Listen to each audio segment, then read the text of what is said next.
So this is a massive episode. We have Man of Steel and we have Superman All-Star.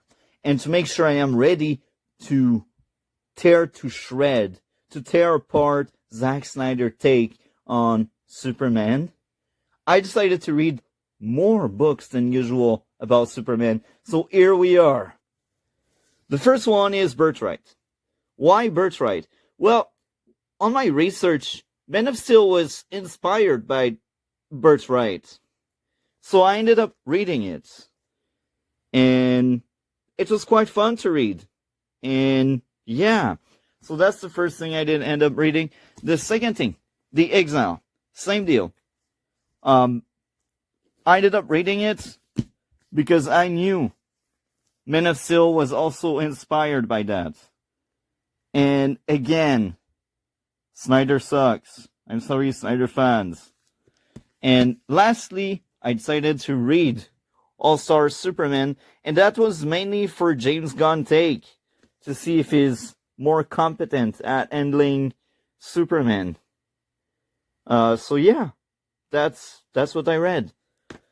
Many books. And Superman is enjoyable.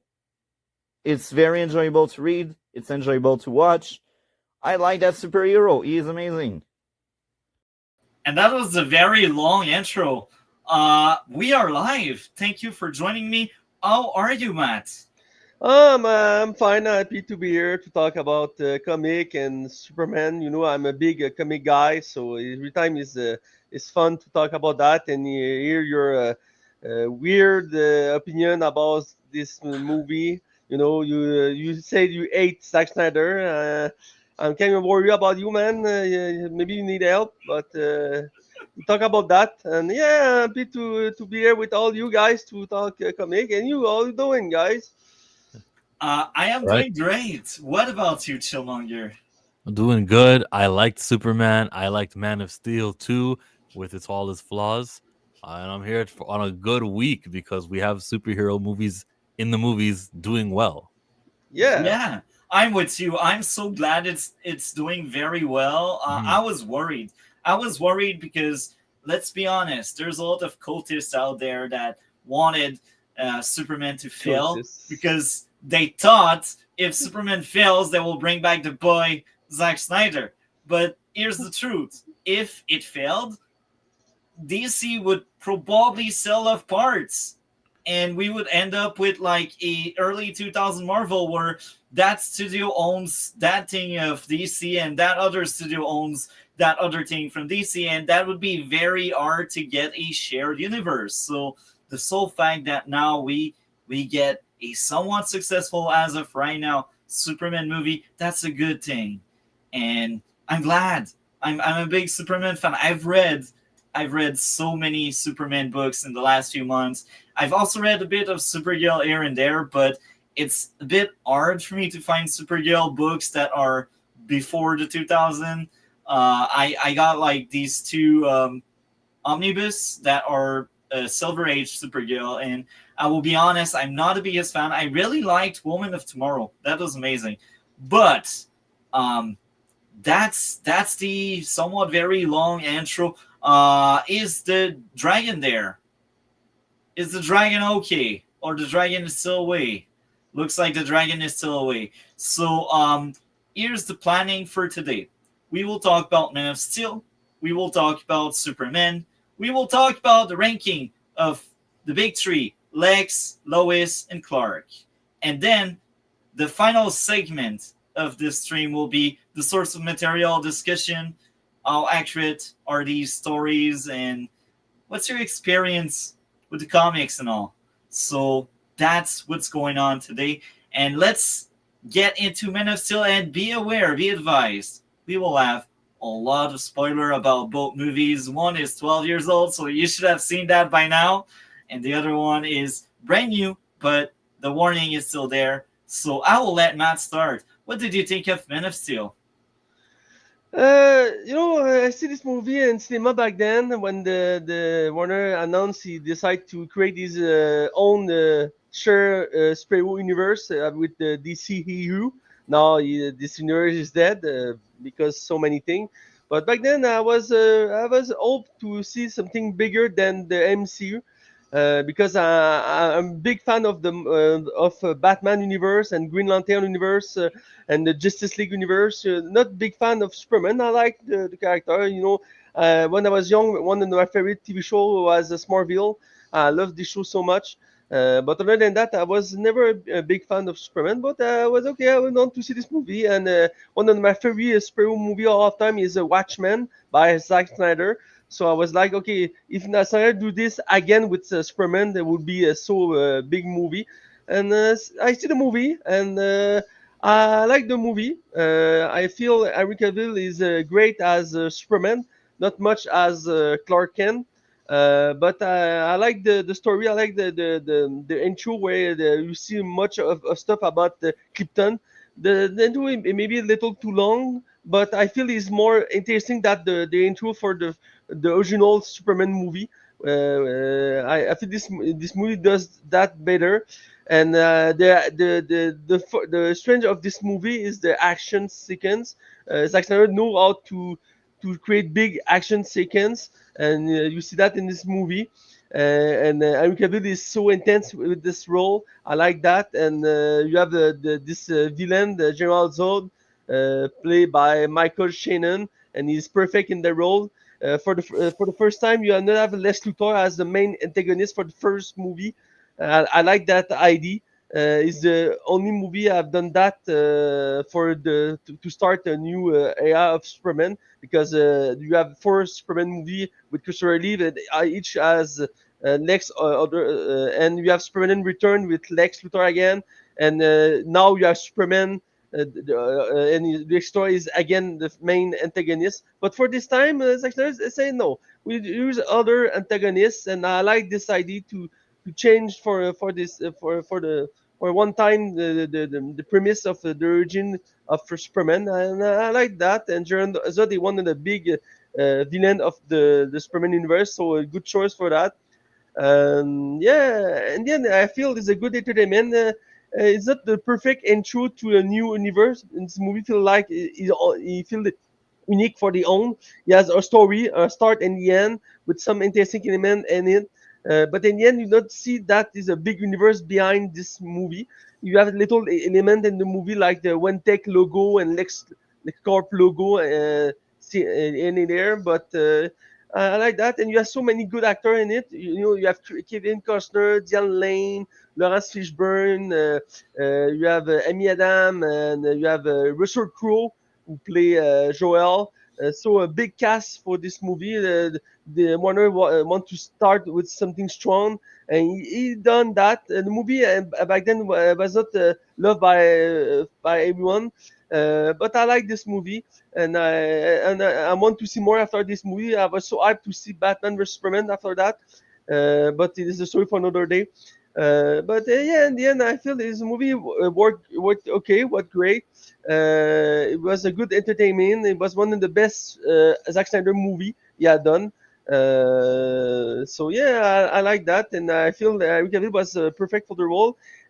Opportunity and that time to shine as Clark Kent. That the thing with all this new movie about Superman, and the new Superman with James Gunn is the same issue. You don't see much about the Clark Kent side, and I want to see more of that. And in the Man of Steel movie, you don't see that much. Is one of the big problem I have with this movie. But yeah, for me, the movie was good, and I see this movie many times after this release. I see the movie like 4 or 5 times, and I like to this movie as today.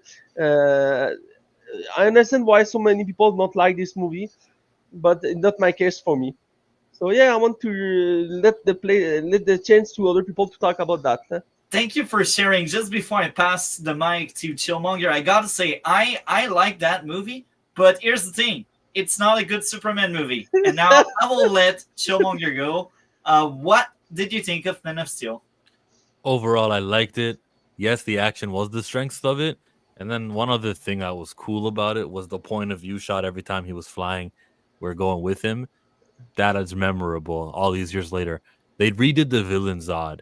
which I mean, as a lover of these comic books, I also want new villains. However, it's been 30 years since the first time we saw Zod. It's Yeah. fine, you know. Uh, So and they, good acting, good casting. You probably didn't need the great cast when it comes to. Okay, I'll say this: Russell Crowe was so unnecessary for whatever he charged.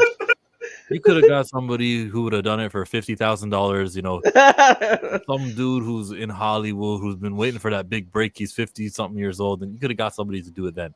I don't think you needed Russell Crowe for my son. This is very stoic. Anyone can pull that off. Waste of money.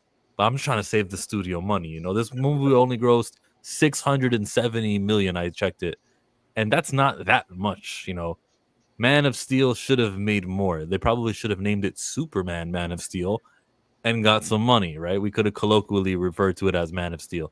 But aside from that, the finances, which I need to stop doing, I need to actually talk about the films, right?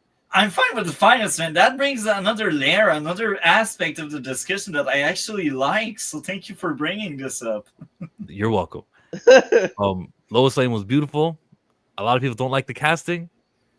Fine. I can see what you don't see. I see how she's lacking, especially compared to the Lois Lane I just saw this week. But she still did a good job. Okay.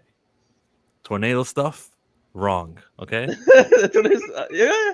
The more I think of it, what you mean he couldn't like counter tornado and just gone really fast the other way and then stopped it? No one would have saw him because he's going so fast. But I'll also add something once we get into the source material segment. That will be hilarious. That tornado thing, that will be hilarious. But anyway, keep going. They made the movie better because if you remember that in the beginning of BVS, Batman is experiencing it from the ground level. On the floor, all of the what do you call them? Collapsing pain and suffering. Yeah. Battlefield. The perspective of a person who's not super. And he's like, yo, this guy is crazy. He's bringing damage to the planet. And it was very realistic. This is coming right off of Dark Knight Rises in 2012. This was 2013. So and Christopher Nolan did have some input on this. It was a good start to the film's universe. It was a good movie. Henry Cavill nailed it. I didn't know he was British at the time when I saw it. So we give him points for the voice. He provided the hope. Now, here's the question. John Williams created a score that is the score. We know Superman. When Shaquille O'Neal would do a slam dunk, the arena would play the Superman theme. And Hans Zimmer made a new one. It was fine. It was also a Superman theme. I see it. I hear it. But because it wasn't what John did, it by comparison, it just lacks. And that was good. I'm saying it was good. I'm saying it was fine. And I enjoyed it and it was fit. Still, that's what's crazy. You know, John Williams? Ooh, there's a fly right on my... You know, it's coming back. Okay. John Williams is the greatest. We know this. Yeah. Superman is not even his greatest theme. Kind of off topic right now, but I think many people can do a Superman theme. No one can do a Pirates of the Caribbean theme. I will not accept somebody else coming in with the... I'm with you with that. You know? Great statement. I'm with you. I'm with you. Yes. Overall, man, good movie, good time, worthy of the fandom it created, worthy of that getting the sequel. Just yes, good stuff. There's also that else word that they keep speaking about, or that used to speak about, and maybe on that else world we could have a Man of Steel 2. Anyhow, do you want to add anything else on Man of Steel? No. Okay, well, I think it's my go now. And I gotta say again, I think as a sci-fi, it's quite a fun movie. I enjoyed it, but it is not Superman for me for way too many reasons, such as that guy is depressing, edgy, emo guy. He doesn't make you feel hope, and I get it, like they wanted to make that Superman grounded and darker and more edgy and more that and this, but it doesn't give me that feeling of Superman. And it's kind of hilarious because the only time in the Snyderverse where I felt like we had a proper Superman was in Justice League when Henry Cavill just beat the crap out of Steppenwolf.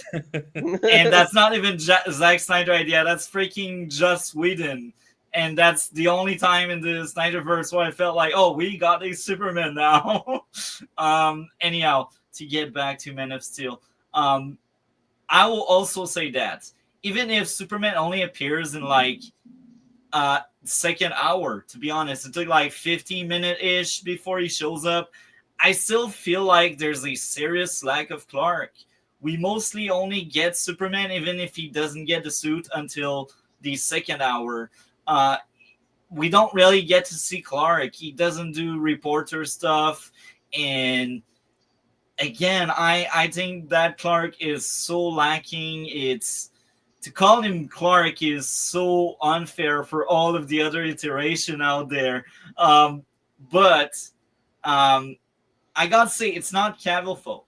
I will blame everything on Snyder. I despise Snyder. I think he does sometimes good job, like Watchmen. I remember liking that movie a lot. It's been a long time. Maybe my opinion will change because it's still a 3-hour thing. But Snyder just didn't understand Superman, or he didn't know how to deconstruct Superman. That's one of these two things. Now, my issues with Man of Steel. My first issue, pacing wasn't great, especially on the Krypton segment. Could have been trimmed down to 10 minutes. Like, we don't need to see all of these flying things there. Like, the story is Superman, not Krypton. It's Superman. We get it. It blows up, and they added that action sequence to tell you, oh, it's high-tech, it's cool, right? There's, like, flying thingy right from Avatar or something. I'm not a fan of that. I want to see Clark growing up and becoming Superman. And now we just see like 20 minutes of Krypton. Not interesting enough. Now, my second issue, dialogue felt overly arrogant, and it did pretend to sound bigger and more important. And it also felt over in a lot of the scenes throughout the movie. I felt like when we have these talks, especially with like Martha or Jonathan, they really wanted to tell you how deep these characters are. But no, it's just pretending. It's just a nice looking dialogue, but it's not good dialogue. I hated that. The third issue I had, color grading and or lighting was painful to watch. I'm colorblind, so maybe it's my eyes that are just broken, but I feel like not your eyes. It was the movie. That movie, man. I get it. You wanted a darker tone, but don't hurt my eyes, please. I want a fun experience, you know. It's the kind of thinking that come to Warner to decide to change this CCU, and you give us the first Suicide Squad with many full color because people don't want to see dark superhero, so we scrap a movie just for that. Sometimes movie need to be dark, and it didn't make sense for this Man of Steel for me. I think sometimes it's fine to have darker color, especially if you got like a Batman movie, but even there, I want to see stuff. I don't want to hurt my eyes over your movie. And that's what happened with Man of Steel. Now, my final issue. Feels off that within instant, Zod would control his new powers when Clark needed years on Earth for doing so. That's the difference between the two is that Zod is a military guy. He had training so it makes sense too. Sorry, I like that line. Gray. Gray is there in the place. BBS is another debate for another day. Don't start to talk about BBS. Eventually, we will get into it. But these were my issues, and I've been blasting Man of Steel a lot. But here's the thing I like: the action. Guys mentioned it. Yeah. I think it was cool looking. It was great to see like building blowing up, and the action itself was really good when you stop thinking that Zod just mastered his power within an instant while Clark took years. When you forget that and you just get the flashy stuff, that's cool. I like that. The music was great. It is no Christopher Reeves era music. It is not James Gunn music either. It's still very good music, and I liked it as well. Man of Steel overall, again, I think it's a very fun sci-fi, but it's about an alien that has God complex. No, no. It is about an alien that's depressed and that tries to be edgy, but that's not Superman. But anyway, let's get back to Man of Steel. Man of Steel, I think Henry Cavill did great job with the bad material it was given. Um, Zod's anger was really cool. I think that Zod is actually cooler than the one we had in the 80s. And maybe that's a very odd take there, but I think this Zod is so cool and he has the attitude and he seems like that warrior, that conqueror, that guy that will destroy planet to rebuild. I think it's probably the best Zod we had in live action, at least. And I like the one in Smallville a lot. The one in Smallville was quite cool. It was some manipulative bastard. I like that. But this new Zod is actually really fun. I think it was the highlight of that movie, and he is worth mentioning. And the idea of Jor-El being like that AI you can transfer in other Kryptonian tech, I like that. That was cool. They are very advanced as a civilization. They are very high-tech people, and that's cool. I like it. So these lore aspects are very fun. I will admit the flashbacks, even the dialogue, even if the dialogue is not the best, it was enjoyable to see Clark like having these headache when he's trying to have that super hearing going on. That was cool. That's some kind of trope when you watch throughout the Superman media. When he gets his hearing, it's always painful, and that's fun. And like, in what other movie you see like Superman taking on like several Kryptonian? I don't know that many. Like even in the 80s, then took on like 3 of them in matter of instance, the way he did in this one, and that's good. I did needed to pause there my mic, but we are back. The utter destruction was really cool, and I think the visual effect held up. That's very fun. And Clark stopping the resurrection of Krypton felt earned because he struggled a lot through it. And there was that theme of fear of the unknown that was kind of cool. Now, a nice theme of quest of identity he seeks for himself and how he will be Superman and that kind of stuff. That's fine. And yeah, I don't have a lot more to say. I think Men of Steel, if you forget that Superman, that's good. If you can only forget.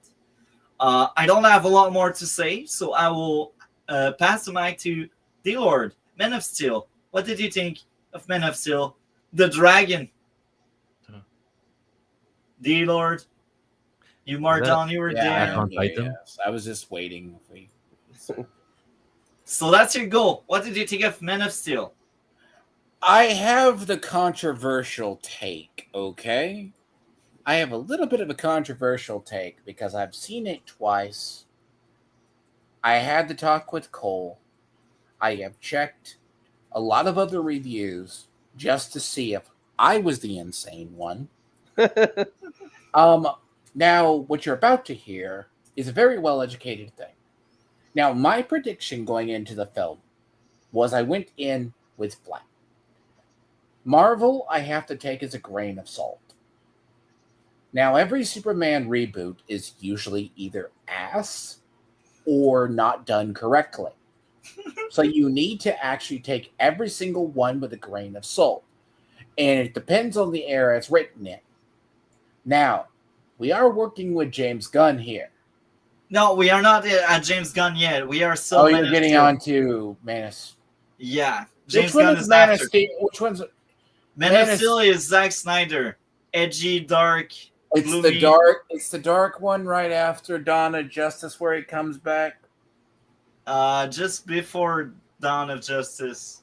Is that? Yeah, It's not the one where he proposes, right? Sorry if it runs into a blur with. It's with Zod, Fire-Eye, and Oh the other yeah, that's how they Kryptonian, get the Doomsday clone.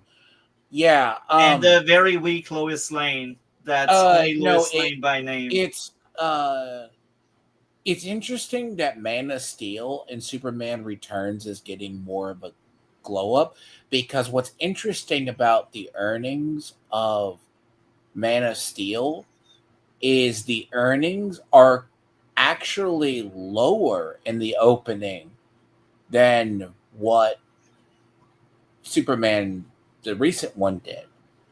Now, love or hate Snyder's version with the darker and the idea of the Kryptonians, their Zod somehow survived Krypton. But it's not the worst film, but it's not the best film. Because Man of Steel is just that odd film in the one. It's not as bad as Superman Returns. Because Superman Returns, despite some acting in the weird Silver Age plot lines, it's just in that realm of reboot. Yeah, Zod could be more powerful and beats him. Then that gets into how Lex is able to create a Doomsday, but that's the other films. But the concept is it's not the worst film. It was a try to be a more modern reboot. Because Snyder, you can't exactly. Snyder and Gunn both have the same problem of, like, Rebel Moon is clearly Snyder at his worst because no one kicks him in the nuts enough to tell his creativity to go do whatever to control himself. But the idea is it's not as bad of a film. It's just a different take. But it's not something I would recommend. It wasn't my favorite in the turn. It's like Fantastic Four reboots. The Sony one, unironically, is the best one. The 2015 Fantastic Four was terrible. The Sony one, the least, but it was Snyder's version, but maybe there was rehabbing. It had a lot of elements correct. Like the parents were a lot better, least to telling. It wasn't as jarring of destruction of canon because by the time you get to the anime plot harem that is the new James Gunn lore, yeah, I mean, God, there's a reason. But yeah, no, Man of Steel, it's fine. It wasn't the greatest. Zod gets his neck broken. Like, Superman's not supposed to kill, but he does. I mean, that came from The Exile, and I think it was a very bad adaptation. But that will be for the segment later. Do you want to add anything else on Man of Steel? That's it. That's it. So I will ask the panel, starting with Dlord. What would be your grade out of 10 for Man of Steel? Strange enough, I get it about a 7. Amazing. What about you, Matt? I give like a 7.8 of 10 for this movie. It's a good superhero movie, a good reboot of Superman.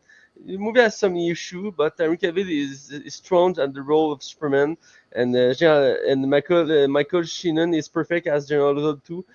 So that worked for me. A good action sequence, good cinematography. Zack Snyder knows this stuff about that. He's a comic book guy. He proved that in the past. So for me, it's a good movie. So 7.8 of 10. What about you, Chillmonger? I will give it a satisfactory, enjoyable 7. All I want is action from my movies and good guy, bad guy. You accomplish that. I feel you. And I will be the crazy one as usual. I said it. I think as a sci-fi, that's quite an achievement. That's a good sci-fi. It's a bad Superman, but let's just forget it's Superman and it's Man of Steel. I will give a 8.5. Because again, I think it's a good sci-fi. It's a good action flick with alien destroying cities. That's fun. It's Man, just not Superman. man, I want to hear your thought about the Prometheus from the Alien franchise, man. Oh my, that one was terrible. I think I gave like a 6 or a 5. I can't Because remember. Maybe a you 4. talk like they say the same thing for Prometheus. Oh, Prometheus is not a good No, alien movie, Prometheus is but it's terrible. a good sci-fi movie. There's 3 alien movie. Well, actually 4 because Romulus was good. So there are 4 alien movies.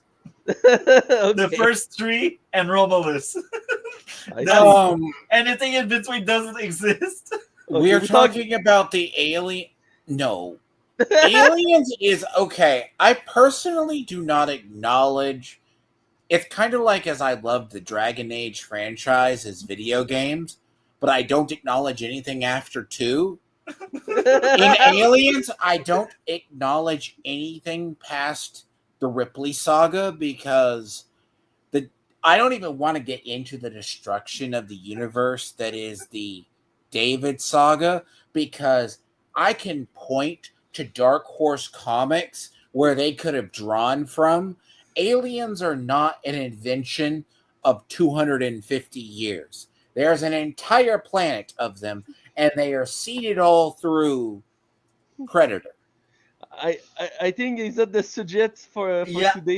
enough of that tangent. Good call, Matt. So I guess this is the perfect time to dive deep into Superman. And again, be advised, we will spoil the entire thing. So Matt, you are first to talk about James Gunn's Superman. Yeah, so for me, I love James Gunn. I think he's a great director. I love very much this trilogy about the Guardian of the Galaxy, and for me, the Suicide Squad was one of the best DC movie of the past few years. And I was surprised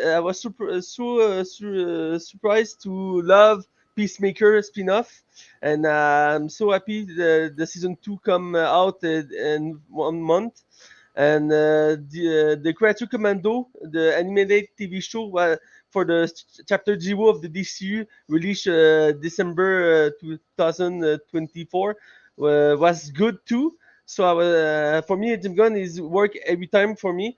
He's not perfect. He has some flaw. He have one formula and he used this formula again and again. He changed some little thing in it, but in the end, it's the same formula. Sometimes it's more intense, sometimes it's more light, but it's the same formula. So I was so hyped to see this version of Superman, and man, I love this version of Superman. You have some issue, some problem the have in this movie. You have before other movie, so it's not new for me. But and overall, it's a good movie. I feel this movie is like a comic book. I not read many comic book about Superman, but I read a lot of comic book and just like example of Justice League, Green Lantern, Batman, etc. And I feel this comic book I see when I see this movie, and I like all the character in this movie. I feel that David Corenswet is great as Superman. I feel he's not shine as Clark Kent. Again, it's the same issue I have with Man of Steel. The movie not take time to see if he's good as Clark Kent. Maybe in the future of the DCU. But other than that, I like. Okay, I will say something there. For me, Rachel Buz Nahan is the best Lois Lane because I love so much this actress. Man, I want to marry her. She's she's so beautiful. She has so a beautiful personality. If you don't see this show, she has a show on Amazon, the fabulous Mademoiselle Maisel. The show is the end, but you have like 5 seasons. She's great in it. But I love. Have you seen The Amateur, the movie that came out in April? Yeah, but she has a little role in that. So, but I love the actor so much. So for me, it makes sense she played Lois Lane. She was so good in Lois Lane. In the symmetry between her and the David Corenswet works so well. The duo works so well, and Nicolas Hull as Lex Luthor worked perfectly. He's not the same Lex Luthor we see before. he's like from the comic, but he has the only way to do that. Ian Field is not.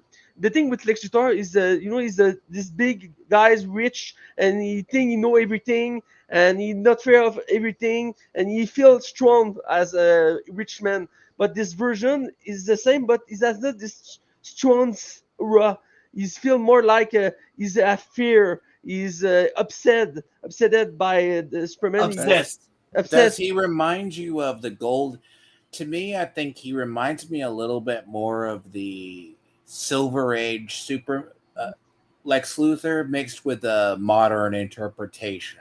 Yeah, I agree with you, Dlord. that are mixed. I'm good with that. It's not the Lex Luthor you see in the comic today, but there's some element in it.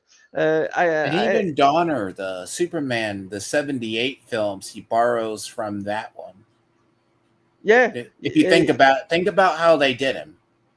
yeah, you can see some element that the Lex Luthor has done in the first Superman movie. Then Nicolas Wood done the same here. I see that. I see the many. You have little element of the first Superman movie and this movie. I like that. But yeah, for me, Lex Luthor was a good antagonist in this movie. Like I said before, for me, still the strength of this movie. One of the strength was to use Jean Zod to change the formula, and this movie chose to do Lex again. First of all, I was not. I don't think it was a good idea, but in the end, that was pretty great. But I want to see more of other villain of the Superman universe. And, yeah, you saw other interesting villain to use for a movie of Superman, but we can see in the future. And I like the this movie is not just a Superman movie; it's the start of the new universe. This is the start of the DCU. Warner's tried to do again this connected universe with all the characters from a DC comic. It started that with, like I said, the Creature Commando TV show, and now the first chapter for the cinema. Superman is there, and I like many elements in the movie. You see the premise of the Justice League or the Society of Justice Justice League. Game. The Yeah. Justice Game. Whatever, man. Whatever. But you have finally a Green Lantern. I love so many. I love this universe of Green Lantern. I read so many comics about the universe of Green Lantern, and Green Lantern is not my favorite Green Lantern, but I think Nathan Fillion is perfect as the role. It fits so well for this role because Gabe Garner is not as all Jordan Green Lantern. He's more a burn head character. He's doing all his own. He's not a teamwork guy, and the base, and you can feel that in this movie. That film is so great at it. And you have our girl played by Isabella Merced. She's interesting. She's another iconic character from the comic. I want to see more of the character because in the movie she's not much there. She fight good, but yeah, the more interesting of the three of the Justice League gang is the Mr. Terrific. Played by Eddie Gattergy, and this actor finally had a big role in the comic book. Before he was in the first class X-Men movie, he have a little role in this movie, but nobody remembered that. He have the superpower to change this body with element he touch, and the villain kill him when one thing. And the start in the movie, so yeah. Now you can see he's a great actor and feels so perfectly for the role of Mr. Terrific. It's not a character well known, but I know this character. I read comic about him, and like I say, I see this character in the Arrow TV show, and I like this concept behind this character. This is a scientific create some technology like the T sphere to have many power to use to fight. I like that. And then a good story for this movie. I understand why so many people don't like this version. You can see if you're not familiar with the universe of superhero of DC, you can have difficulty to follow that. But for me, it was like to read a comic book, and I love that. And all characters work pretty great for me. Maybe the one character I don't like very much is the girlfriend of Lex Luthor. In the comic and the universe of DC in the comic, she is like a girlfriend, red end of the Lex Luthor. And the other version, she was more interesting. And BVS, she was more interesting to. She had not big scene, but you feel the character is more comic accurate in the BVS that this movie. But again, is the touch of Gun one as unique way to use the character from comic. One example is the girlfriend of Lex Luthor. Other example is Jimmy from the Jimmy Olsen from the Daily Planet. Is more playboy, goofy character in this version. It's okay. It's a character funny to follow, but it's too much at some point. And maybe is one of the issue I have with this movie.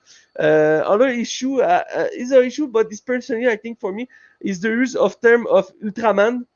Because in the comic, Ultraman is a different character from the comic. Is a very interesting villain from the multiverse of DC comic.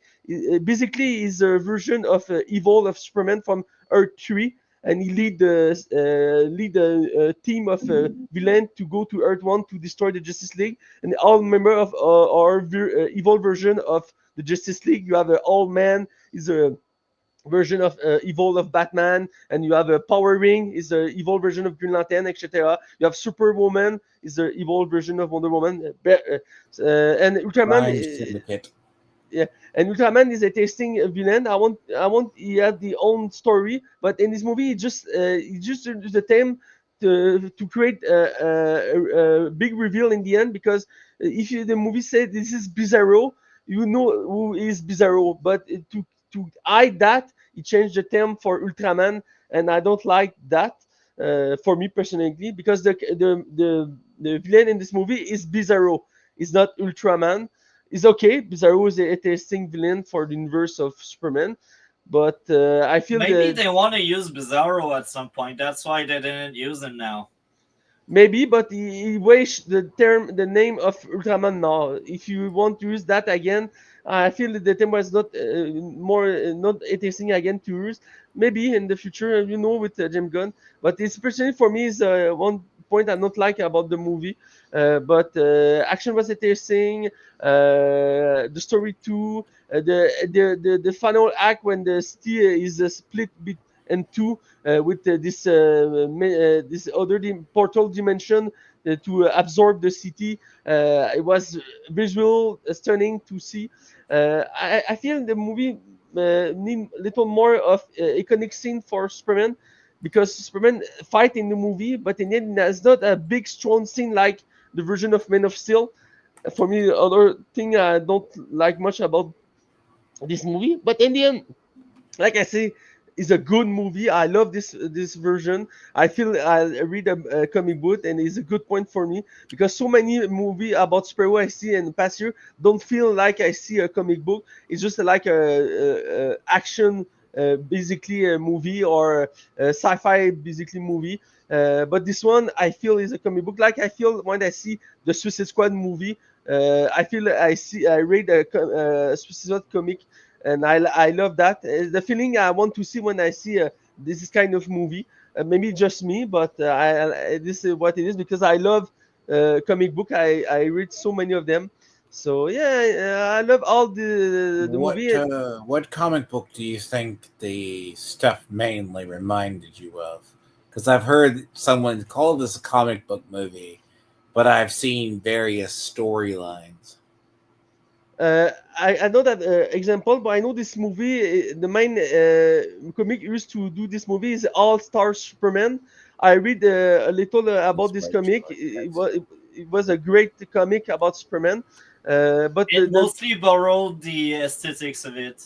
It's like the design, the costume, all of these aspects are really on point for All Star, but the story is very different. Yeah, like many other adaptation. And another example that I feel that is a comic is the costume, like we say, the costume of Superman, the costume of the Justice Gang.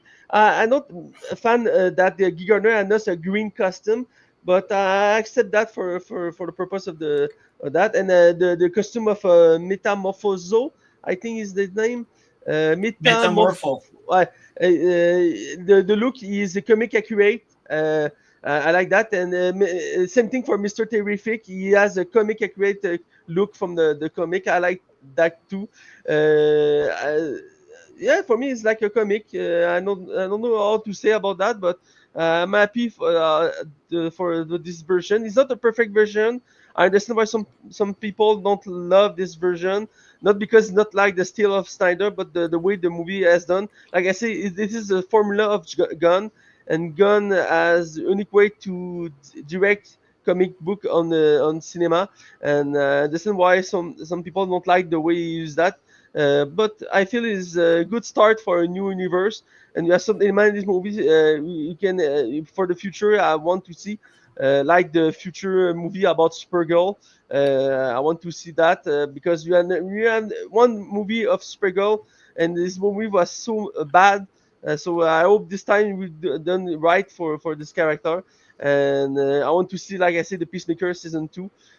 So yeah, so many things I love in this movie.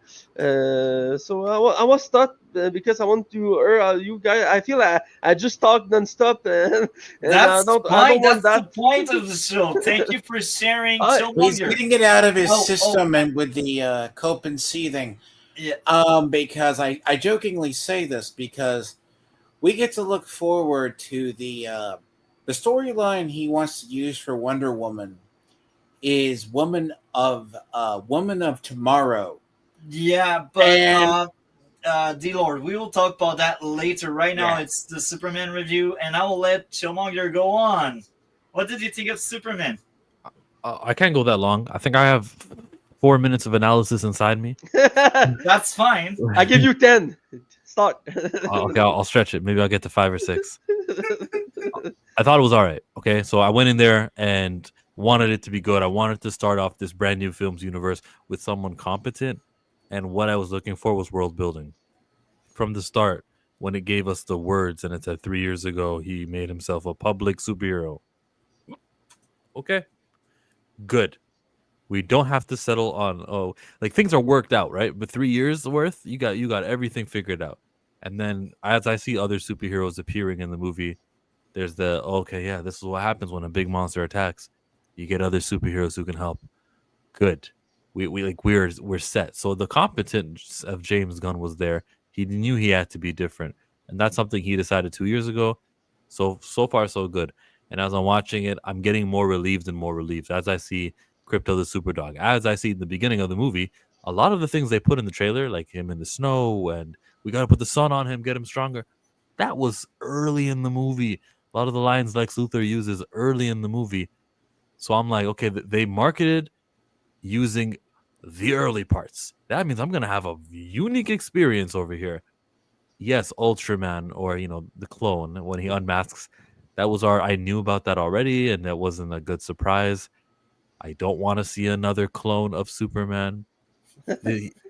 When he goes into the black hole at the ending, he's going to be, on Earth 3 being Ultraman of that universe or wherever a black hole takes you to. I don't think black holes take you to another universe, do they? They take you to just farther away in the same it universe. depends on the role. Like the problem is he has the outfit of black.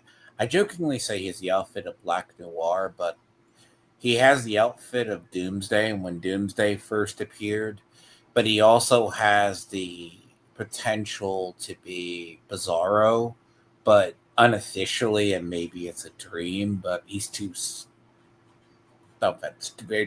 of a villain, and I don't think they have it.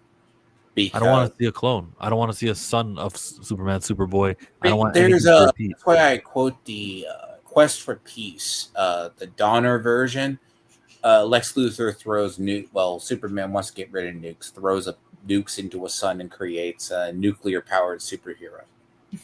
The face you're making, I don't think you have seen that movie. That movie is not worth to watch. Superman 4. Yeah, Quest for Peace. That's terrible. We can't. Nuclear we can't Man. no more Nuclear Man. No more anything. Find Brainiac. You can use super villains Brainiac, who he hasn't gotten in movies. Be creative with it for the next one, James. And I'm interested in what happens with Supergirl. I read that it's going to take place mostly in space. Yeah. But her appearance in the movie was like, cool. Whoa, what's next? Yeah, go. And he didn't give us what was next. She just said, yeah, that's my dog. It explained why the dog is so rabid, because she herself is rabid. I'm going to go get drunk because I can't get drunk on this planet. Bye. like, damn, you should have told me more about what the plot of next year's movie, like 11 months from now, where we're gonna try to make money with this character. You could have used her in a way that hypes it up, and it does work. Remember that Captain Marvel had an awesome end credit scene from Infinity War where the beeper had her logo, and it made many people interested to see that movie. So he ruined it. He ruined it. Like he blew his chances there. You could have taken the momentum from here, which was a good movie. The colors were so colorful. Mr. Terrific did a good job. My favorite character of the movie. And like I said, I was relieved to see that. Oh, he does have a good scene where he shows up and he uses his T spheres. Now showing him from the perspective of Lois Lane right here and all the actions happening right behind him was cool, right? It's not his movie, it's not his TV show, it's not his thing. So yeah, show it from another perspective. It gives me a chance now when it is his movie and it is his TV show to see it from his perspective. So I don't even mind that. And then she gave the holy shit. Good. No, he's probably the most comic accurate of the one because the outfit and the stuff they use for him, unwillingly they say he's a 12th level intellect without acknowledging that's the rule of the universe. Yeah. Okay. They say comic wise he's the third smartest in the world. Yeah. It's if you follow the 12th level intellect rule, it's like Batman. It's just basically the people who can figure out stuff. But yeah, no, it's interesting in perspective, as I said. He's one of the best characters in there. But the Supergirl thing I gotta ask though. Did you like the James Gunn humor with him calling Superman the B word and calling him stupid and walking off drunk? Nah. I could have done without that, but I gotta see the movie. Perfect. Yeah. So you can expand more if you want to add more, Chillmonger. Yeah, I'm just forgetting to, because I didn't do it in order. I just jumped to the end of the movie. It sounds like I'm done with it. No, but the acting performances from everyone was good. There was not a bad casting here. Like I think of the significant kind of 5 characters who had many lines. Guy Gardner was the guy who stole scenes, and I used to want him to die. I used to go, well, he's gonna die and he's gonna lose his ring, and that's the beginning of Lanterns. Who gets the new ring? No, bro, keep him around as much as possible until the actor starts saying, listen, I'm going to negotiate for $4 million appearances. Then we can kill the character. Then we can say, we ran out of space for you, okay? Just keep him going. And I saw something about how David Corenswet signed a 2-movie deal, and I think that's the worst thing that the studio could do. And have a guy negotiating that he's going to be getting paid $10 million, $15 million for a movie. You should have negotiated when he was a nobody, like when you scouted and you found him. You could have told him, you're going to be Superman. You get $1 million for the first movie, $2 million for the second, $3 million for the third movie. Okay? But now you're going to go down to, 2 movies down, and you're going to have this guy negotiating table be like, I'm Superman. They all like me.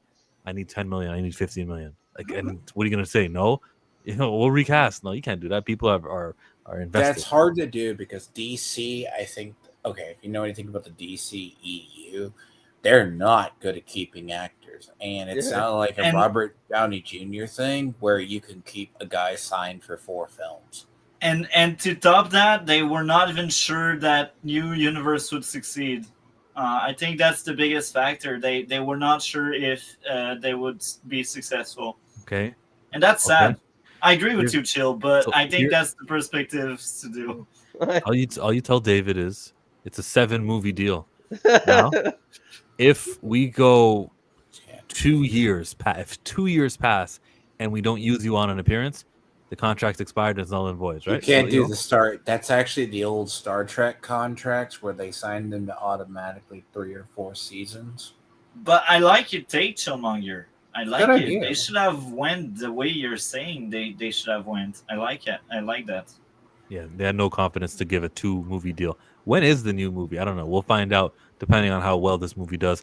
When the sequel is, do we jump to Justice League? Do we, whenever the next time we see Superman is going to be?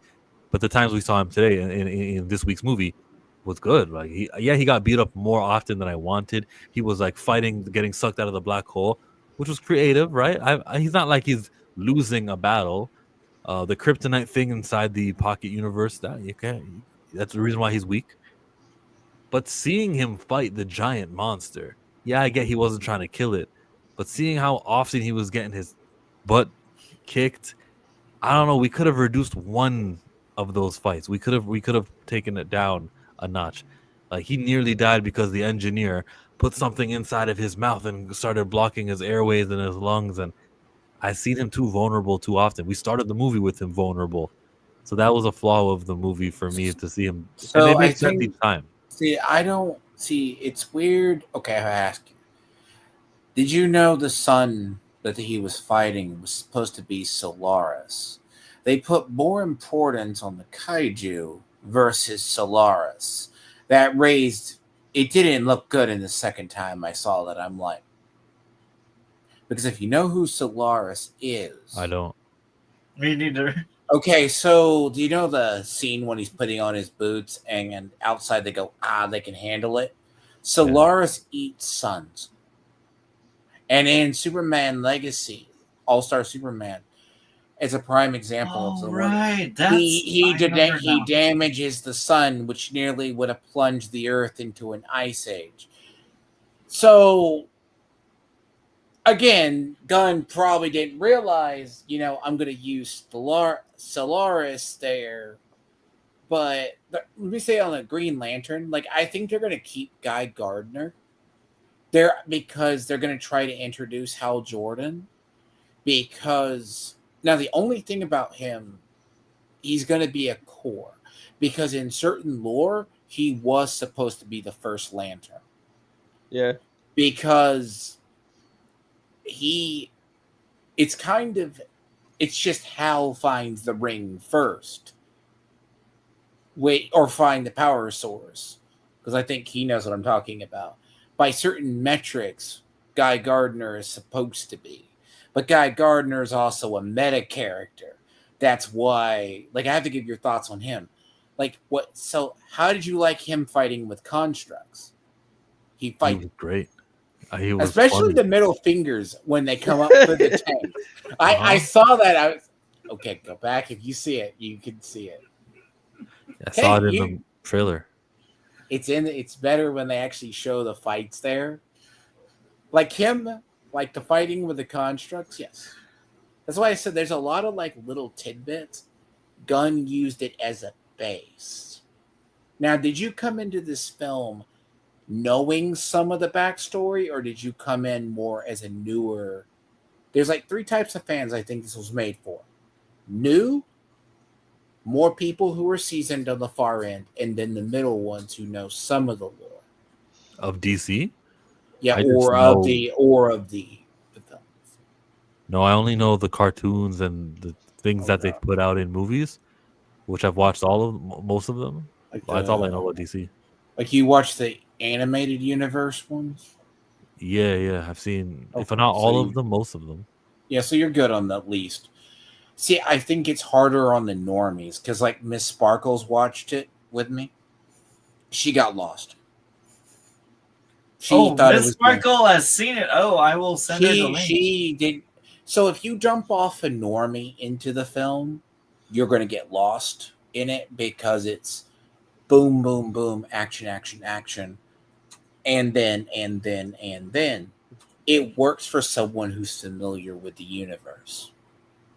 And I mean, hell, they used the old Legion of Superheroes cartoon from Hanna-Barbera with the Hall of Justice, for God's sakes.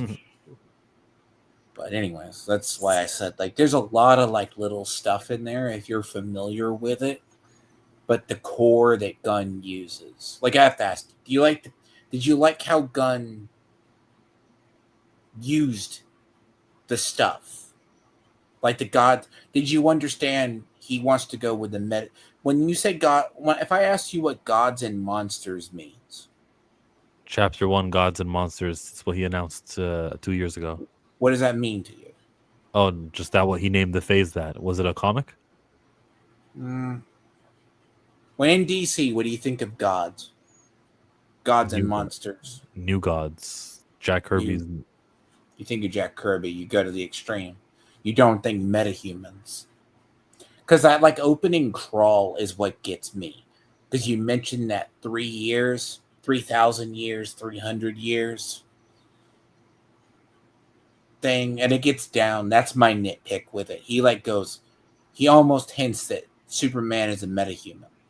Now, he's not. Metahumans are different than even Justice League the shows did better. To get back to Superman now, enough of the lore for now. Chillmonger, anything else you'd like to share on Superman? Oh, that the Lois Lane was competent. Lois Lane's interview scene with him was fun, even though I seen the clipped version of it that was advertised. Even though I seen that, I was like, yeah, this is great. This is seeing her. And she says, hey, that's off the record, Clark. And then she clicks beep.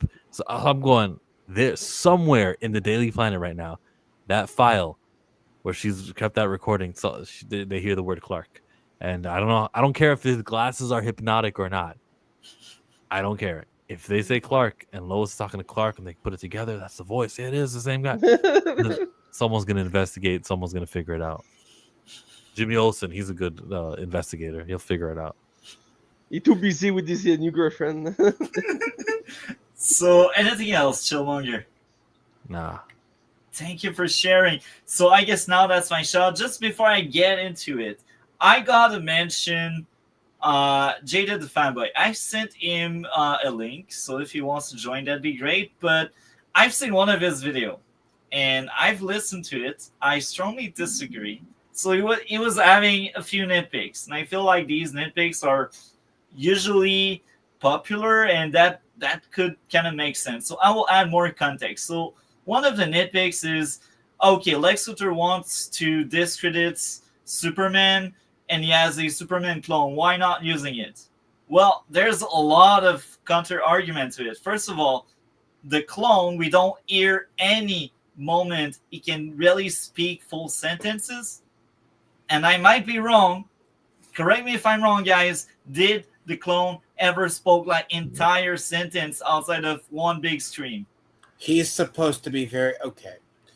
No, I'm not saying he's supposed to. He's supposed I'm to be saying stupid. in the movie, according to the lore that was set out in the by movie, Gunn, he is not. He's a failure of a clone. Yeah, he's a failure of clone.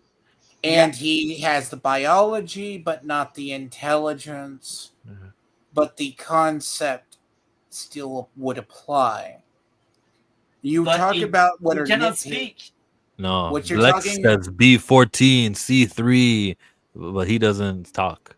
So if you talk about the idea of, and no offense, the idea of Lex trying to kill Superman, why didn't you just kill Superman in the beginning when you beat his ass in the city? That's the next one I will mention after we talk about the clone. So first of all, we got out of the way that the clone cannot speak.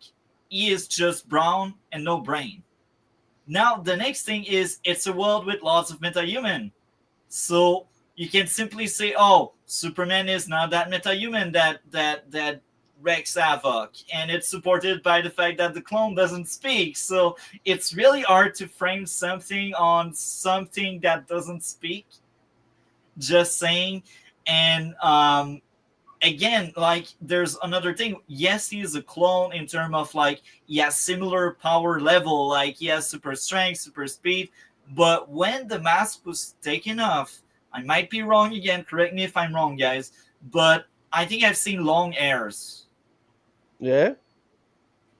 He looks like a recovery suit version of Superman.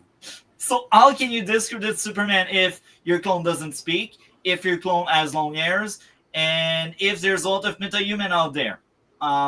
So when I connect these three dots together, that nitpick collapses. I might be crazy because I have crazy takes sometimes, but I feel like my thought process behind discrediting that way just doesn't work. Might be crazy. I don't know. Now, the next point.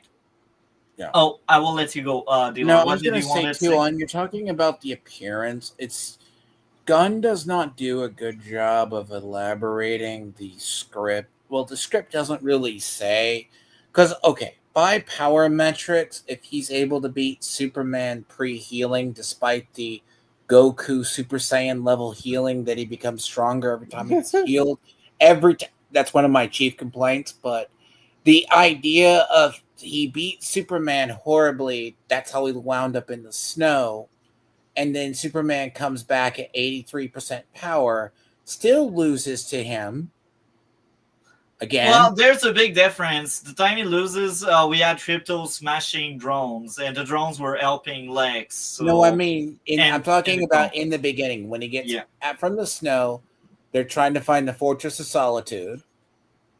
Don't know how Lex finds out about that. Don't know what's that. Track It's the down it's the and Superman then crashing. moment. So he goes back to the city. He still gets his ass kicked again, nearly, but he doesn't get permanently injured, and then has him fly off. Yeah. So he's still at that stage. But my biggest thing about it is why doesn't he, when he every time Superman got flashed with sun, why doesn't he auto heal? Unless that's just a Deus Ex Machina. Think about that one. Yeah. So the next issue, Jaded the fanboy pointed out, and a lot of people, I'm sure, if they see that video, will say, Lex trying or not trying to delete Superman. So at first they were saying early in the movie, Lex didn't really want to end Superman because the rest of the world wanted him, and the rest of the world was seeing Superman as a hero, so he needed to discredit Superman before everything else. And the other thing is Lex, and that's a very comic-like thing. Lex wants to be seen as a savior, as a hero, and a lot of iteration. He thinks he's a good guy when he is truly a bad guy. But I think that movie replicates that very well, where Lex wants to be seen as the savior and the hero. And a savior, a hero doesn't just take out someone he doesn't like. So that's why he needed the approval of everyone else. And I think it makes sense with the story. He needed the approval. Any thoughts on that, guys? But what is this version of Lex, though? If this version of Lex is a mixture of the various Lex Luthors, right? The idea he's only known as Superman for 3 years. This isn't like the All-Star Superman runs or the other newer runs Gunn probably that most Instagram fans or newer people know. If he was basically going to have a reason to be like in a lot of the lore, Superman only forgives Lex. Like, okay, Smallville has it where he grows up, then realizes eventually that the man's Superman, but like it's not like Lex is 100% evil, but he's guided by envy and jealousy. In most iterations, is Lex is very intelligent, but he's guided by towards villainy or doing things because of Superman. In certain parts where he's an anti-hero, he is seen as he wants to benefit humans, and eventually when he does find a way to I think kill that's him, that version you're talking about. And the other thing is, Lex in that movie wants to be in control. And this is when he loses control that now he snaps and he wants to take out Superman. That's when he loses control, and that's also why he placed in the pocket dimension every considered enemies he had. It's because these people were out of his control, and he wanted to control everything. And that's also why he didn't really want to delete Superman earlier in the movie, and he changed his mind by the end.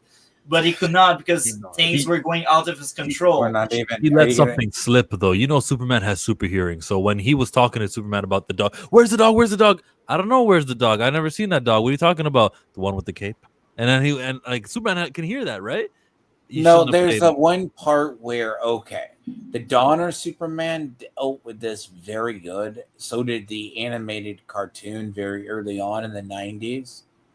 When you're dealing with that version of it, So I gotta say that there's a big plot hole in Superman. Why couldn't Superman, with his X-ray vision, see Ultraman's face? Oh, He great should thought. have known that Ultraman is his clone. Now I gotta say, They're, how they're is thinking this? over there at Liberty City. That's a good thinking, but I will ask a question to that question. How does this change much? Yeah, he's still got to fight the villain and everything, right? It's But kind Yeah, of like you can it's tell kind of metaphorical, bring kryptonite so that we can handle him. That's what. it's they okay in this universe. So you got to understand, Lex is intelligent, but Lex also has a failure of intelligence. Before I answer that one he's talking about, there's the idea of apparently he didn't know about kryptonite, but the thing about Metamorpho is he can turn into any substance or create any substance. He's like Molecule Man is in Marvel. There's only like one of him, but except not in this universe, like in DC. Like So if Superman knew that he was facing a Superman, he would have asked his friend Metamorpho he just made, go make kryptonite and get next to him. yeah, but I that, don't. but Yeah, they I, didn't I know. I He see didn't. your point, but again, that goes back to what I say is It's also the concept too when he fought Doomsday in the Death of Superman arc. that also affects Superman. He did not. He did not try to look at the suit and look at the inside of the suit either because he's too worried about getting his ass beat. But And yeah, you made a good point. So I have another answer to that. You just mentioned it. It was occupied having a fight, and when you have a fight, doesn't matter who's you're fighting. Like your point is to take down that and opponent. and honestly too, it would have been said, oh, why doesn't he look through it? It could also have been lead line too. But this is giving excuses. I don't like that response, but I like the response that you're having a fight. You don't think about who's your opponent. You just think about beating your opponents That because makes, you're in the heat of action. I but mean, it's a dumb it's not explanation. a process. You don't have to go to your phone, hit record, start like it's just turning off normal vision and turning on X-ray vision. It's instant.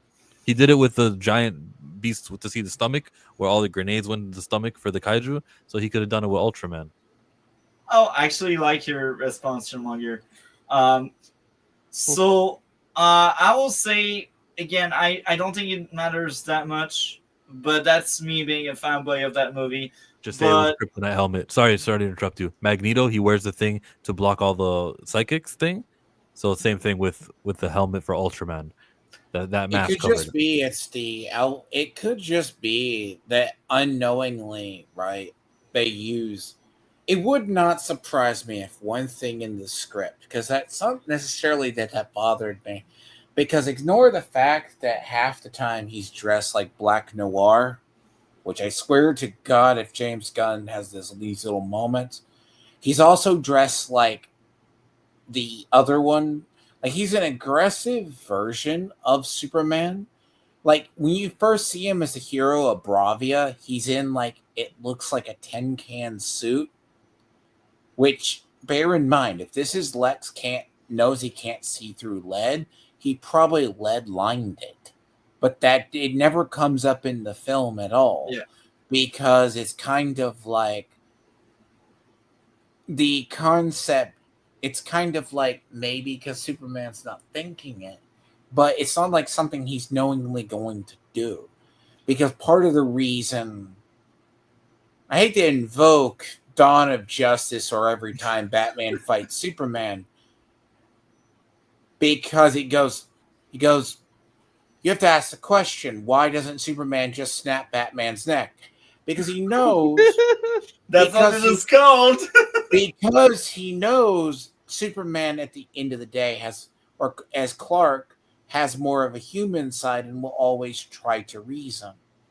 And So I will also say that, Shamonger, you mentioned the kaiju.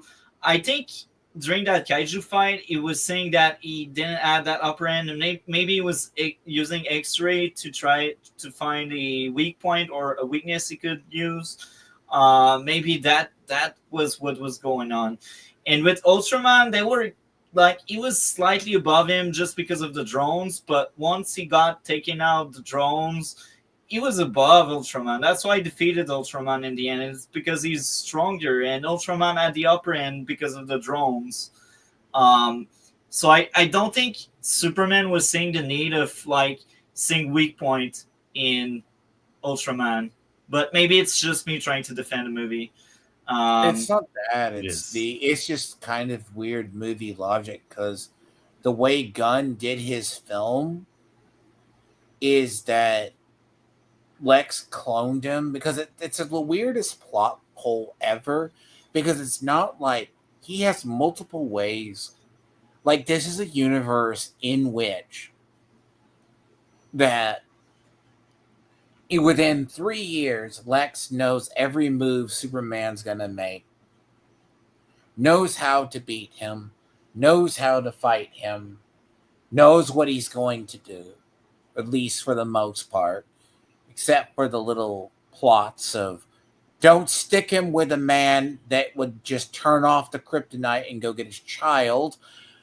But that could be blind ego.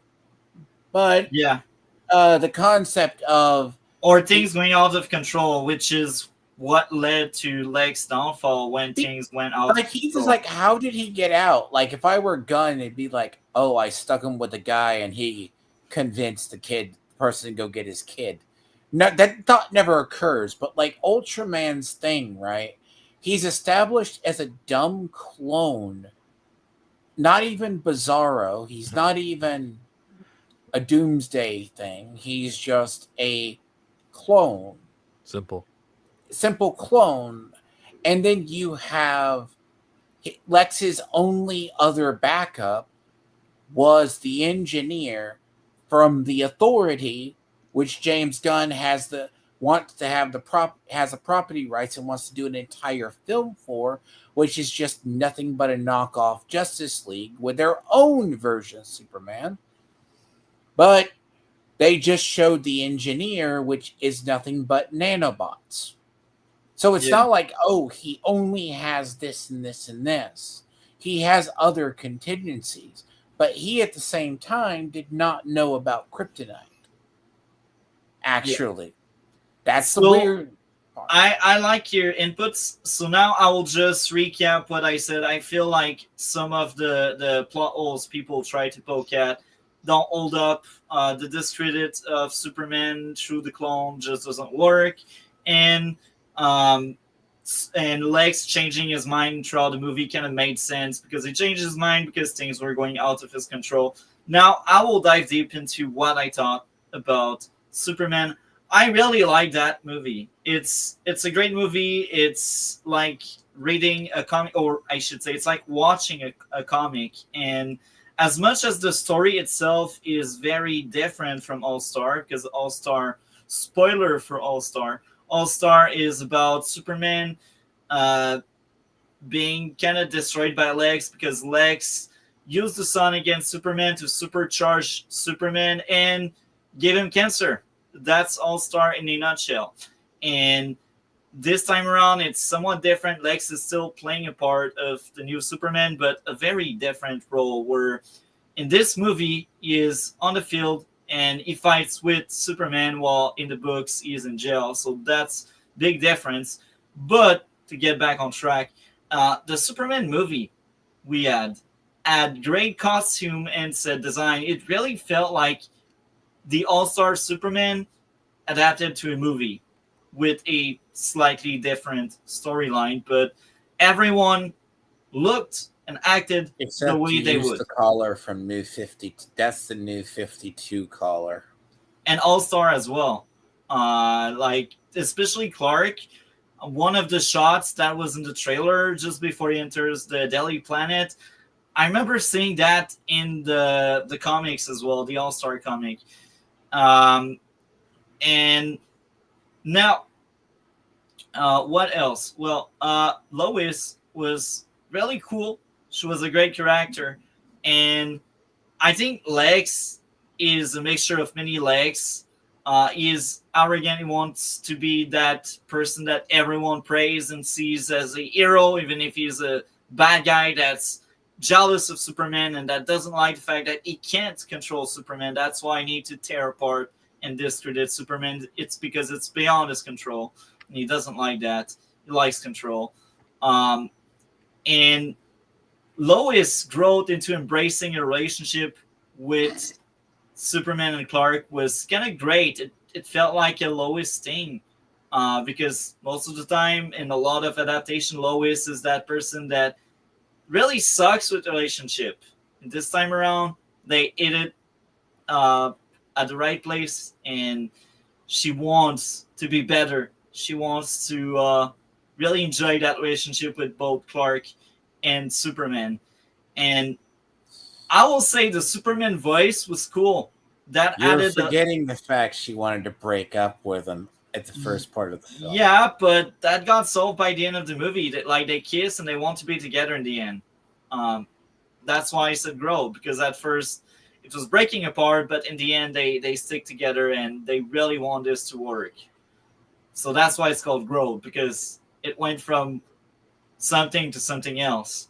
But to get back on track, Superman having a Superman voice, all those people were mocking this. I think it was kind of good. It added a floor to the disguise. Not only Clark Kent is the disguise for Superman, but now Superman has also that extra disguise. And we had like 4 scenes with Clark Kent. And I think all these 4 scenes worked very well to show a contrast between Clark and Superman. He looked clumsy and tripping on everything in public, and he looked like that weak guy. That makes sense for Clark. And when he's Superman, he fights off that kaiju and he's like, look at me. And then he goes up. That's the contrast. That's so different between Clark and Superman. And I think that contrast makes the charm.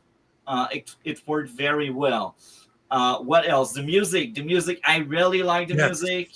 That was great music, and I think they reused parts of the original one. I might be right on that. Yeah, it was just like enhanced, like more maybe faster, but it was the same song.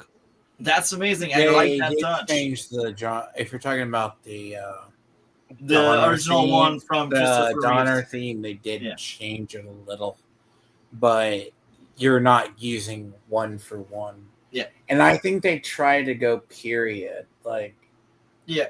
They wanted to go period piece because a lot of his setting, correct me if I'm wrong, it feels like a mix of the Silver Age going into Modern Age. Yeah, where it's like 70s, 80s. Literally, Metropolis feels, even though there's like modern cars, it literally feels like an 80s version of Metropolis or a city. Yeah. Yeah, I agree with that. Now, what else? I agree too. Lexs saying he didn't end Soup's life early in the movie fell in line with his desire to be good looking in front of everyone. Him losing his mind when he lost control of things was great. So it also made sense that it changed his mind, ending Superman life in the end. But he fell. But hey, that's the process. Lexs being about fear of not controlling someone was well shown through him jailing people he deemed dangerous. Tess Macher being all about love was kind of hilarious and original. And Lexs trying to discredit Superman was nice.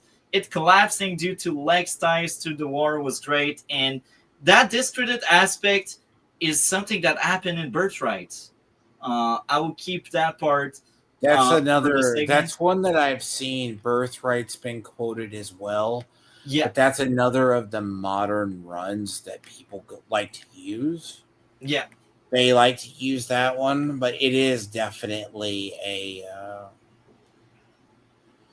I'm going to be honest, there's parts of it I like in the film, Multi, but there's also parts where, like, he's bringing up, like, the Jor-El thing.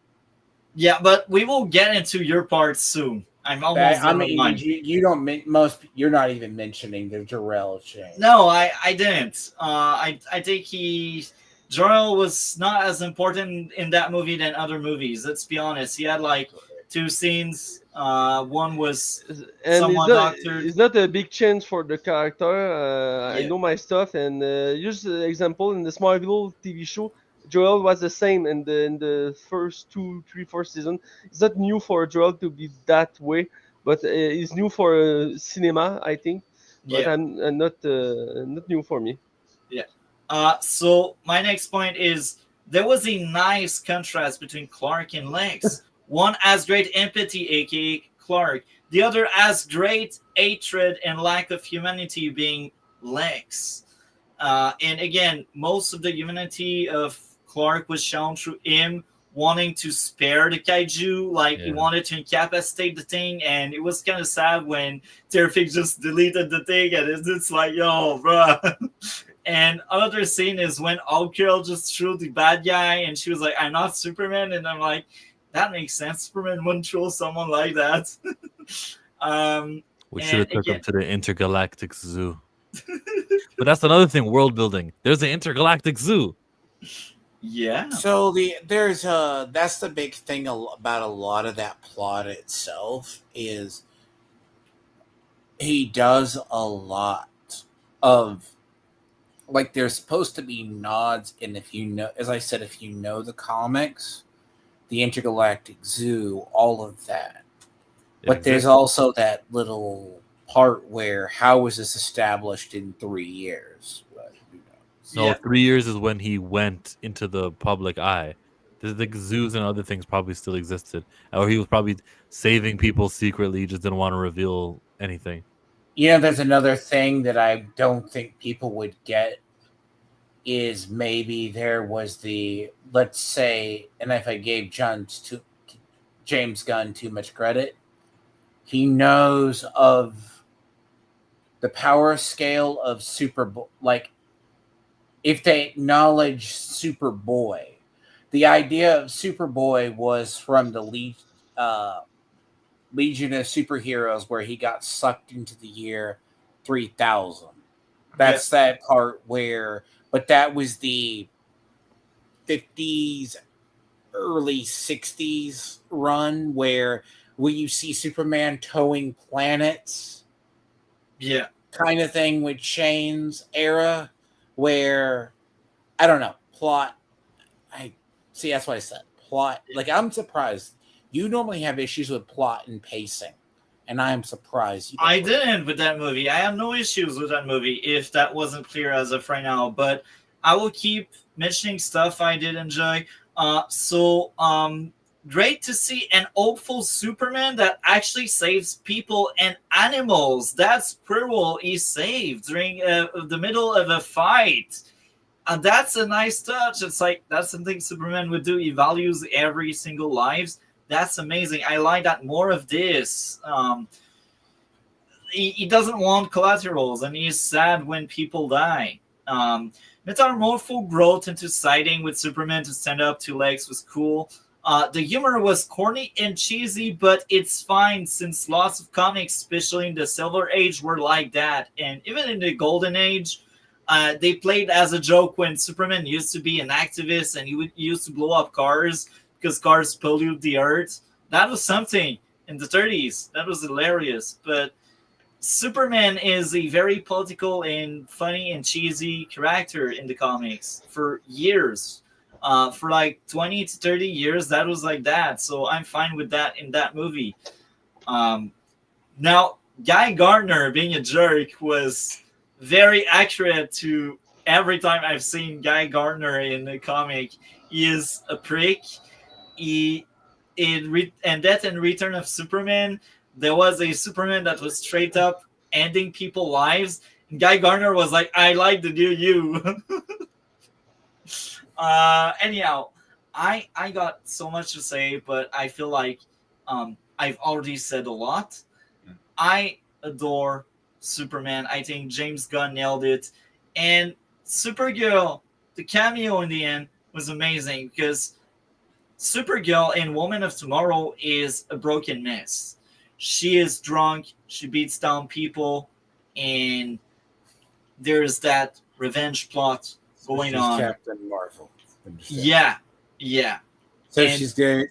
that's cool. That's the concern. They're going to go the Captain Marvel. If I'm anyone, fine with that because I want Supergirl to be different from Superman, and this is what looks like we will get. I don't want another CW treatment. As much as I enjoy most of CW and what they did, I think making Supergirl just a female version of Superman is not great. It doesn't make justice to the character. I don't think they would do that. There's only two versions of Supergirl. There's about two versions. Well, actually, I should say three. There was also Matrix. You have the pre-crisis version, which by the canon was more powerful in most ways than Superman at times. Yeah. But that one version disappeared in Crisis. Then there's the origin of how she got to Earth. Some said because she was already more powerful or older, that she could have been. She just didn't know how to use her power.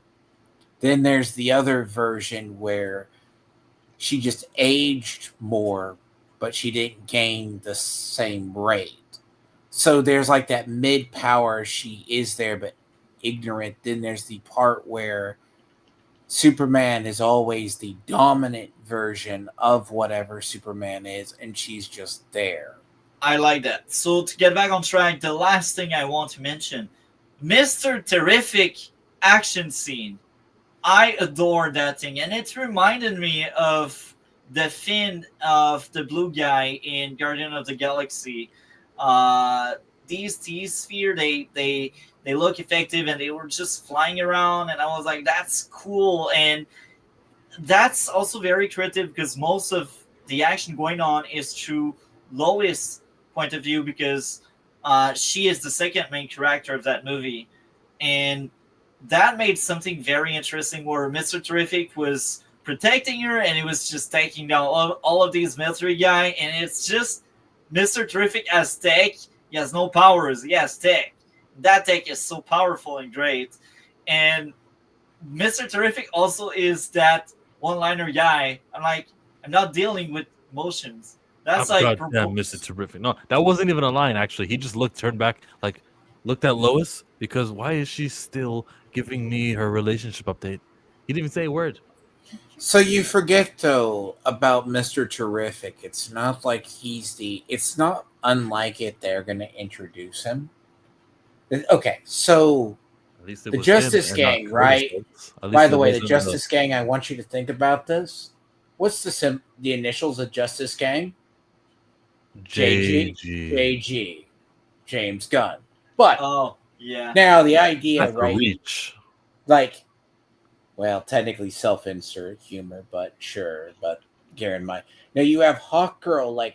I'm assuming Hawkman. He went with Hawkgirl, Mr. Terrific, which is fine. Mr. Terrific makes all the Justice League tech anyways, next to Batman. Then you have Guy Gardner being the Green Lantern.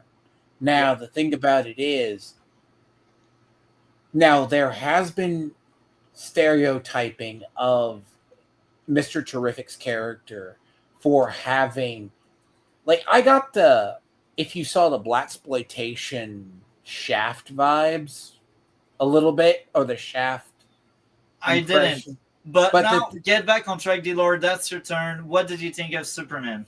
Okay. This is a film I went in with a basement. Right? Not a basement, but with a floor. And be brief, Dlord. Just focus because I just seen Matt quote. Oh, it's okay. I will just leave when I need to leave, and you can continue without me. No, I'll be quick about it.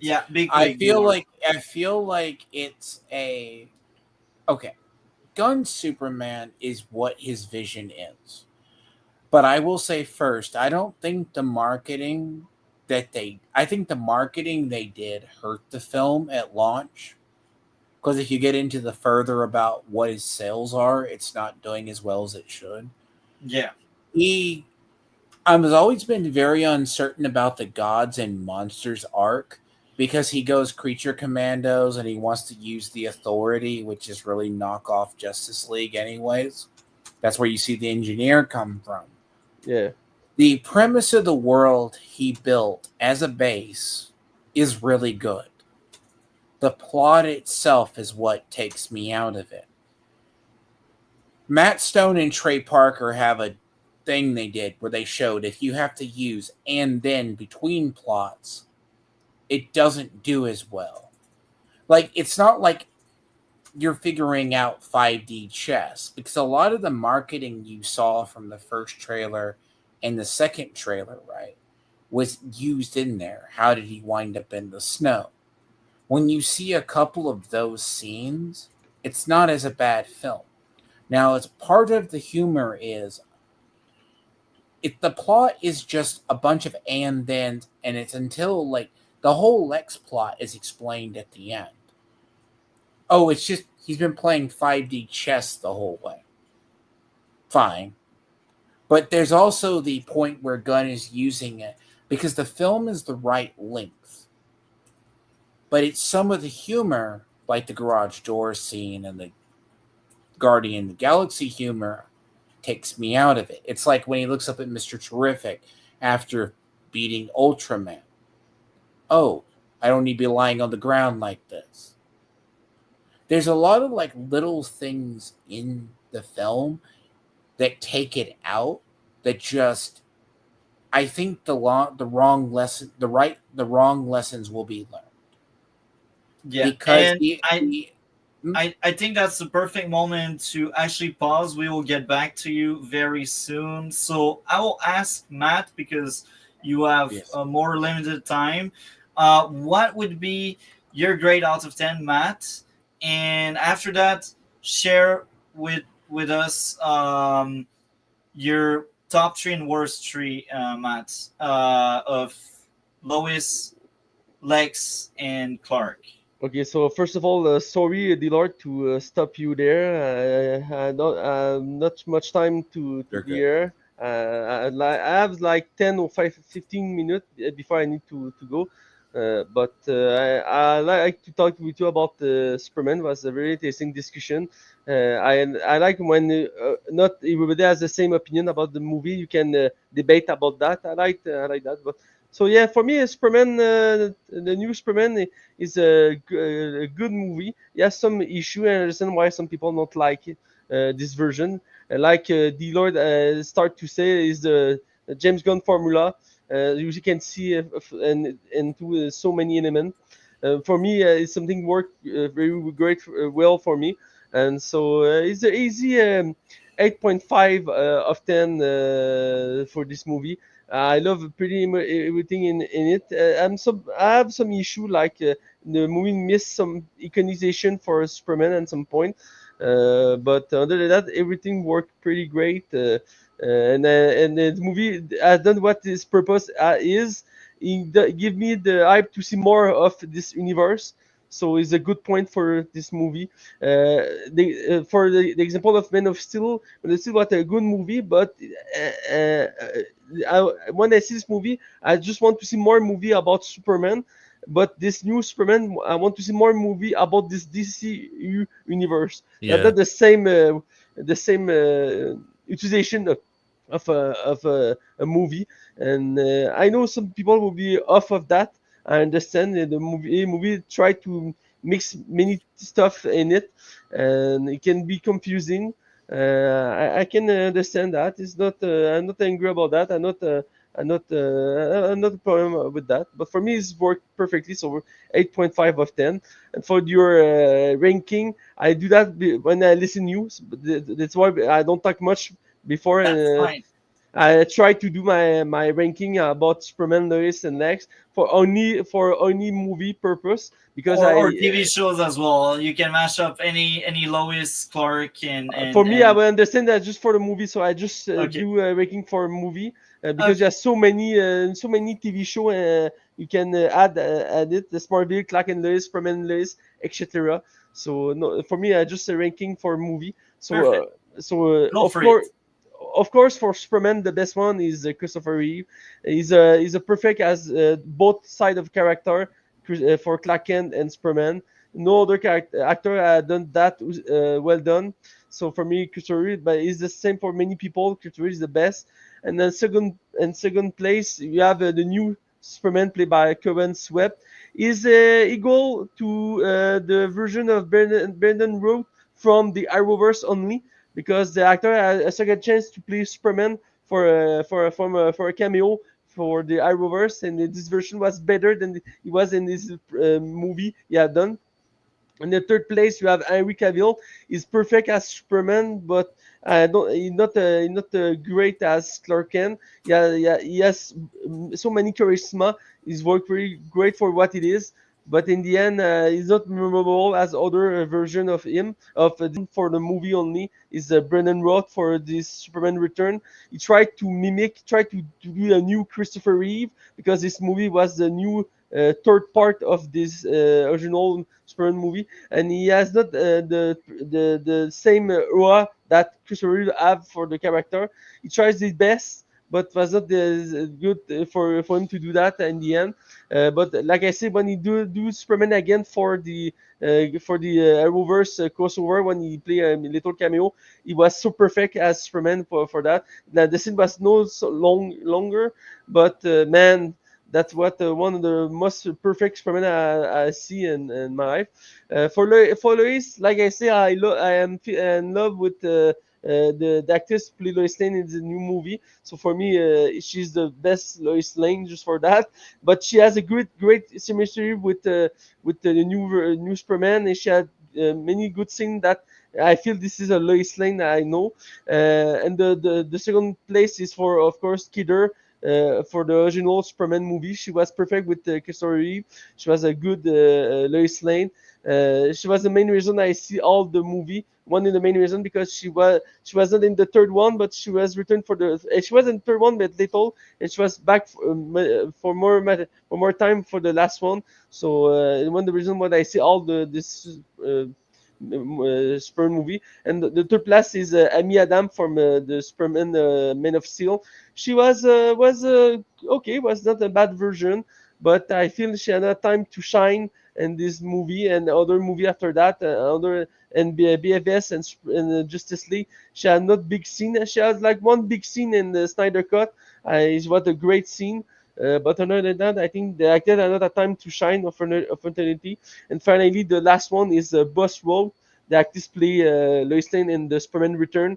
She was not memorable at all. She tried either to be the new to be a kidder, but she was so far away that version of the original Superman.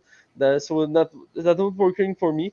And for Lex Luthor, at least this new version, you have the Lex Luthor. I love him.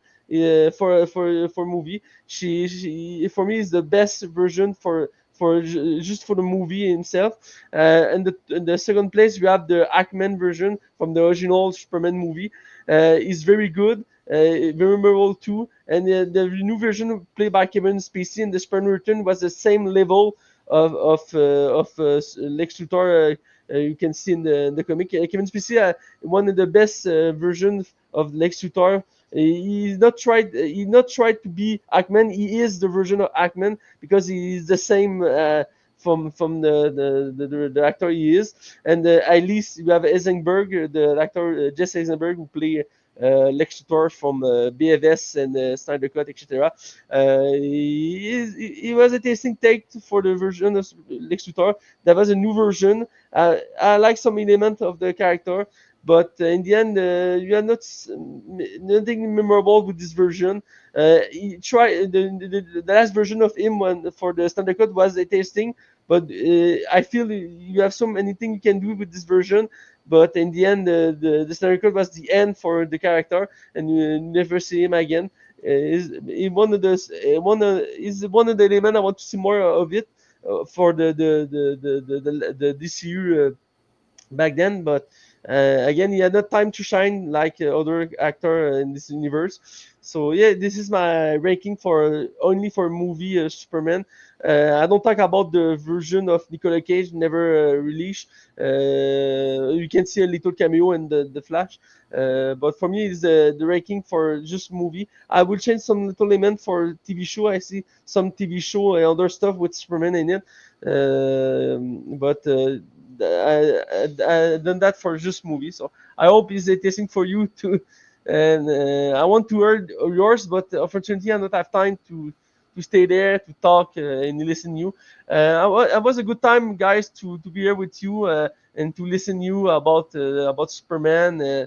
It's always interesting to have the vision of all of you, particularly Dlord, because like me, you're a big comic book guys. I don't know about you, Chill. You don't know if you read the comic book, but I know Deloitte is intense like me about that. So it's always interesting to as other people as me talk about superhero. So yeah, guys. Thank you very much for joining. Have a great day, Matt. And now I will pass the mic to Chillmonger because I've seen your chats there. Have a good one, Matt. And now I will ask you, Chill, what would be your grade out of 10 for Superman James Gunn? It's got to go down to a 9, not a 10 anymore, because the X-ray vision exposed is It's great. See you, Matt. Okay, so now next question for you, Chillmonger. What would be your ranking of the Lois, the Clark, and the Lexs? And it can be also TV shows. I know you are more into the movies, so that's fine if it's movie only. But if you want to mash up some of the TV show iteration, that's also fine. The best Superman is from Superman the Animated Series. That's number 1. The next best Superman is, shoot, I can't give it to Cornsweet yet. I have to give it to Christopher Reeve. And then David Cornsweet gets number 3. Okay? That's Superman. Okay. Best Perfect. Lex, the best Lex. You know what? Smallville Lex Luthor was good. I give that number 1. Then I'll go to, Superman Returns had a good Lex. It had a good Lex. I didn't like it that much from everything else. But Superman Returns gets number 2. And then the next best Lex, this guy that we got here. Nicholas Hoult. Yeah. Yeah, let me know. Nicholas Hoult is number 2. And then we'll go to Superman Returns is I forget his name, Spacey. House of Cards. Kevin Spacey. Kevin Spacey. Okay. So who's next? Yeah. Lois Lane? Next Lois, to Lois. The best Lois that I've seen, there haven't been much. It's Rachel Brosnahan's version of Lois Lane. Amy Adams was all right. Oh, we can go to the animated series, right? Then the animated series, then it was Amy Adams' version that we saw in Man of Steel. Amazing. Thank you very much. So now what do you have going on your end of the internet, Chill?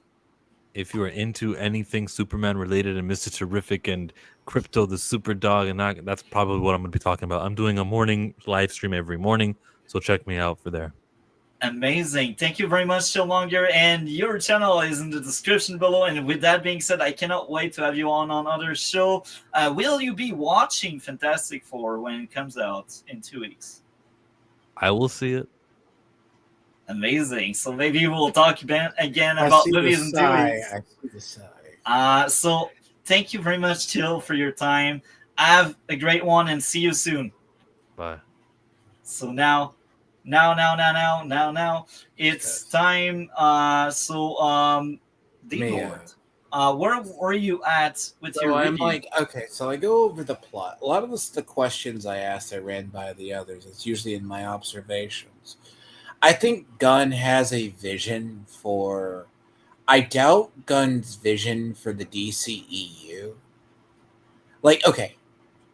The problem with the first one was it was hinged on Dawn of Justice and waited on the Flash, and we all know how that turned out. There's the idea. So Gunn's foundation is very solid with this one. It needs more explanation. Now, going with the teams he's going with, right? Yeah. It makes sense. Yeah. The only ones in the universe that don't make sense, it's kind of like the cartoon-wise, like, no one really minds that there's Peacemaker that randomly appears. I have my nitpicks with the film, minor, about, like, some of the stuff he's using in the characterizations. Like, Hawkgirl doesn't screech like a bird, but I think that's just, it sounds like a death banshee wail versus an actual hawk. But I'm like, might get better later on, but that's not breaking for me.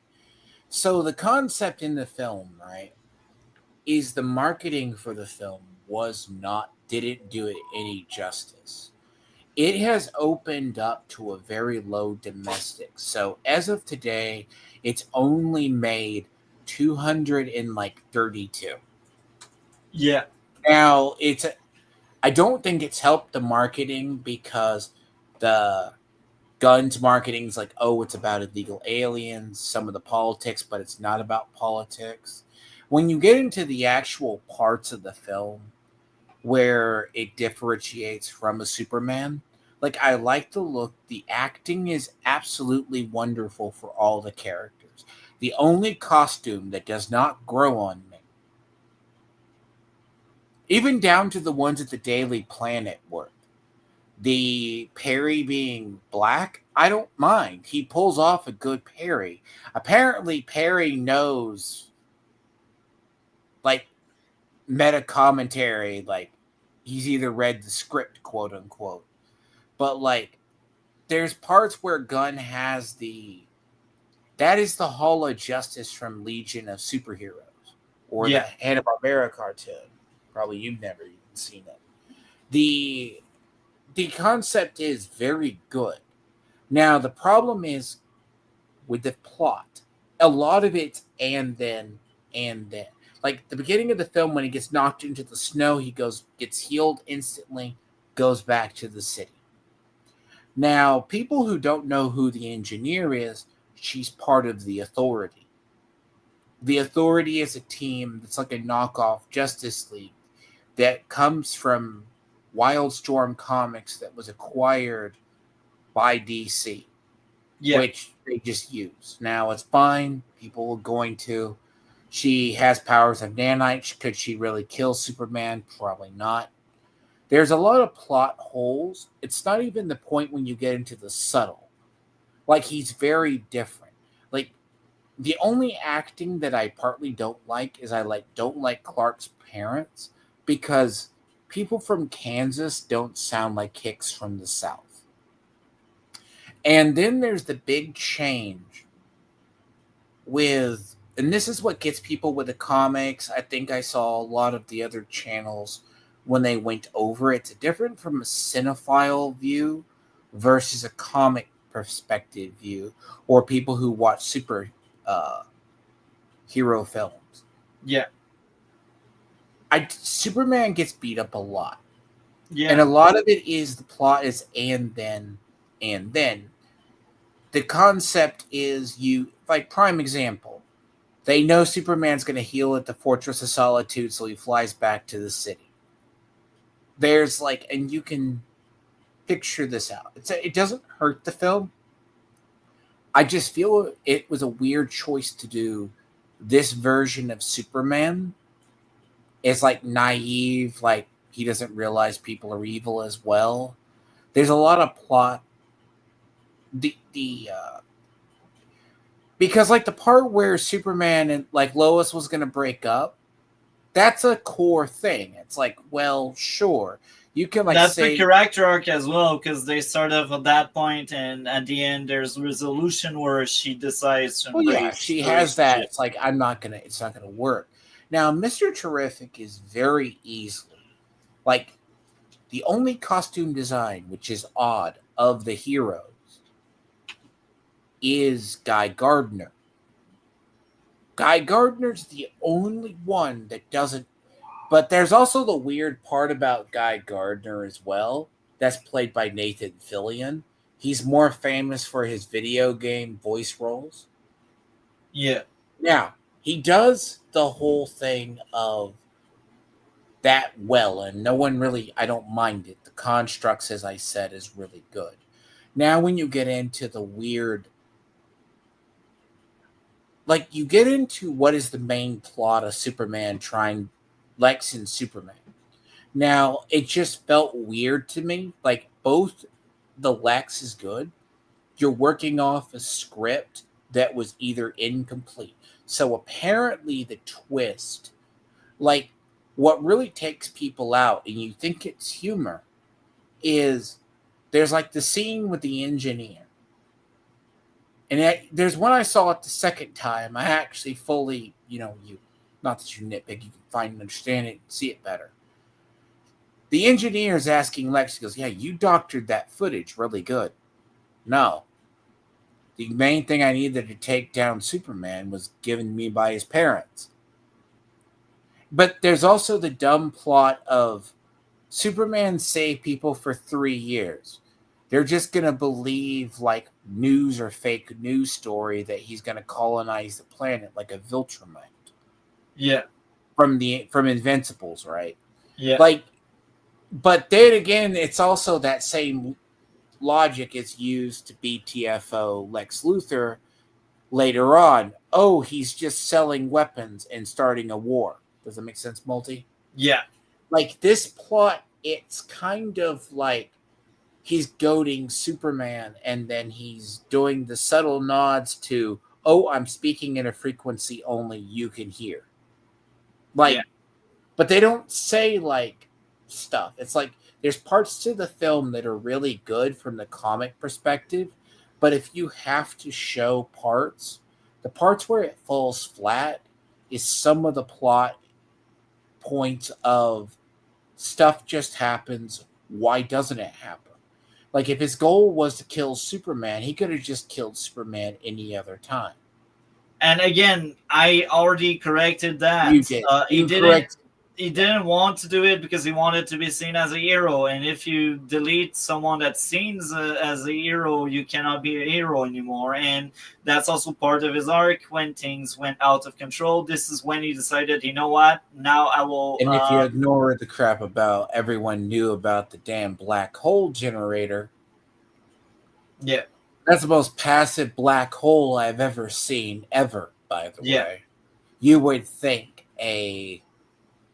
even if a portion of a black hole opens up, it sucks up matter, so you're not going to have the... So the idea, right, is Metamorpho's actor and his arc is very comic accurate art. So if you ask people what comics he used maybe Birthright, he used stuff from All-Star.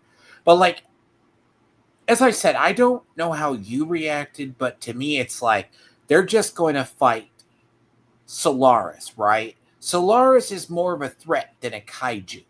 Yeah, that's true. You read All-Star Superman, so you know. Yeah, I forgot Solaris wasn't there, to be honest. Solaris is the sun thing in the background with tentacles coming off of it. He captured it, right? That was in the fortress.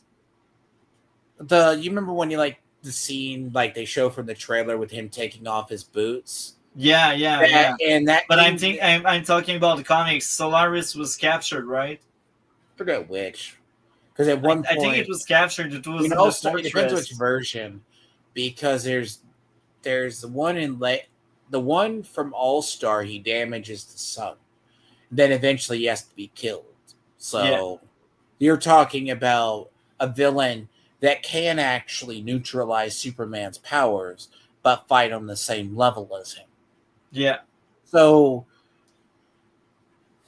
again, they also established that Guy Gardner's been a member of Green Lanterns for a while, because it's also like, yeah, you're a dick of a superhero, but he's like, they don't give him benefit of the doubt. He goes, what stops me from taking you in?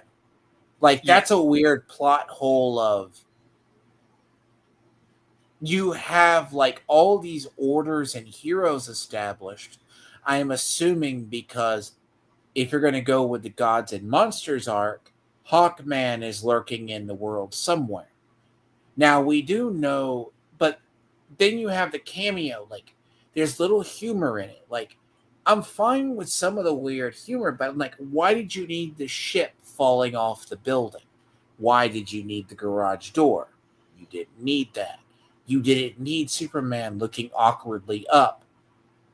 I mean, you could easily say it sounds weird, but it's almost as if he was writing, because now initially you can get to the more controversial side about the tape, like by the message. Now, he replaces that with his actual parents on Earth. Yeah. But the concept of the message to it, not even Krypton in other shows, that's a deconstruction of the original story. There was Now, also something like that in Smallville, very similar. But now, I see time flies, so yeah. maybe make it brief, because So, we have other stuff to get yeah. to. So, I'll say this: like, I give it a good like set. I'm not gonna be as harsh and give it like a low. I give it like a 7. I'm Okay. just curious to see what it goes, where he Okay. goes from here, Okay. because the foundation is good, but there's a lot of like the Supergirl thing does not sell me for the book, if that makes Yeah. sense. Yeah. Because if you look at the projects he has lined up, like you look at here, because Marvel has one more film, which is Fantastic Four. You have the animated films. You have, I want to say without top of my head, like I know the season 2 of Peacemaker. You Yeah. got the Woman of Tomorrow. That's next year. Yeah. I don't know when they're going, if they're still gonna do Paradise Lost. That's most likely in 2027. I think 2026 we'll have Lantern and So Woman yeah, of Tomorrow. Lantern. It's yes, Lantern, Woman of Tomorrow. 2027 we will have Clayface and the Amazonian show. So now, because we got things to do, I will share my grade. I will be the crazy one. I gave a 10 out of 10 for Superman 2025 under James Gunn. It's my second favorite movie this year. My favorite is a movie everyone hated, and my third favorite was Companion. Anyhow, now we get something very interesting. I will ask you, what would be your top 3 uh, actors that played Superman, and then top 3 Lois, and then top 3 Lex? Depends on your era, because I probably date myself. I would go Just movies or TV shows? uh honestly, I have the controversial take. Probably a Superman no one knows. It's the OG Superman.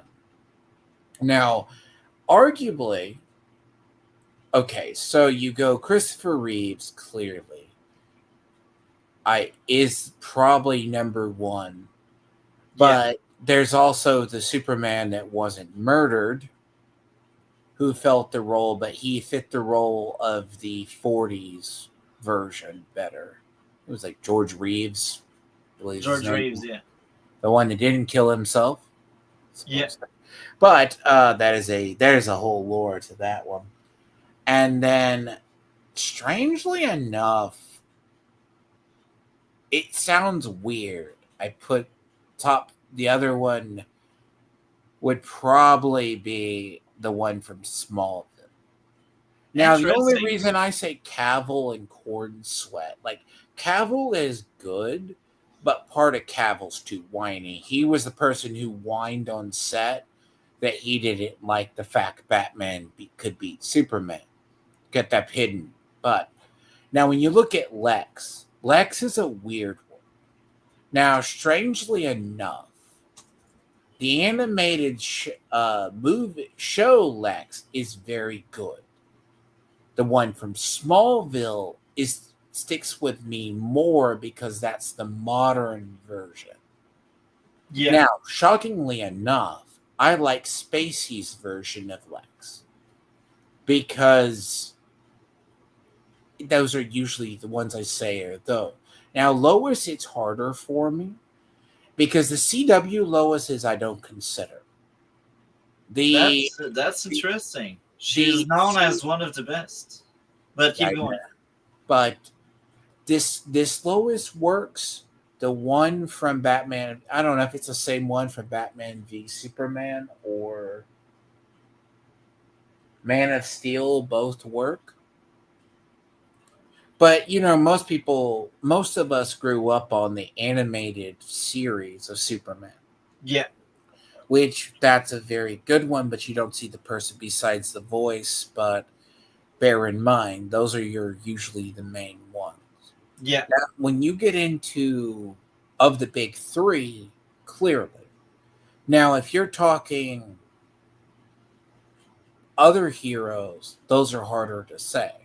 That's because of the fact in the acting of the heroes is very different from movies to that. Because I don't know if you've done the reviews of the animated universe versus the live action.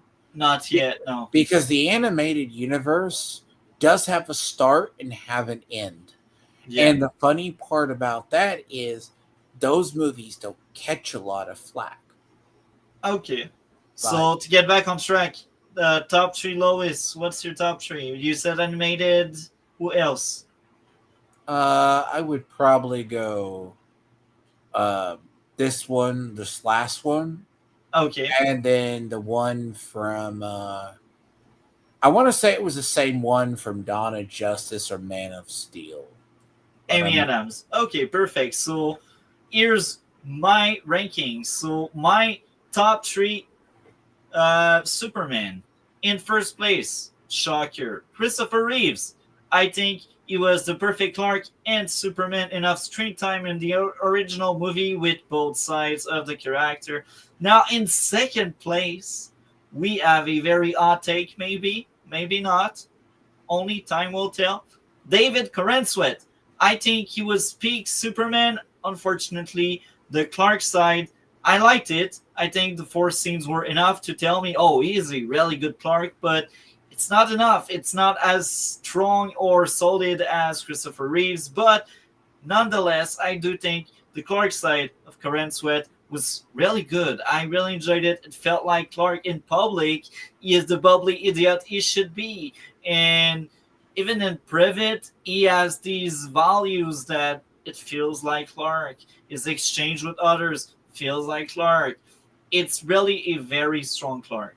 Now, in third place, maybe I will have another very odd take. Tyler Hoechlin is probably, I think, the best Superman there is. But the only reason why he is in third place is the Clark side of the character. It's lacking. As much as he's really good as Clark, his best scenes are highlighted with his sons or with Lois. Clark on its own in Superman and Lois doesn't work that well, and it's unfortunate. Now I will have an honorable mention. Tom Welling, really good. And another, but this time around, dishonorable mention. I truly despise Cavill, and it's nothing against the actor. I think it's Zack Snyder. They ruined Superman. Henry Cavill is no Superman in my books. I said it. Okay, most Supermen have been, most of the Supermen have been played by mostly British people. Yeah. Strangely enough, that's actually it's not that, Cavill fits the role. But now we are limited in time, bro. I'm sorry to interrupt you, but after that, there's an entire segment about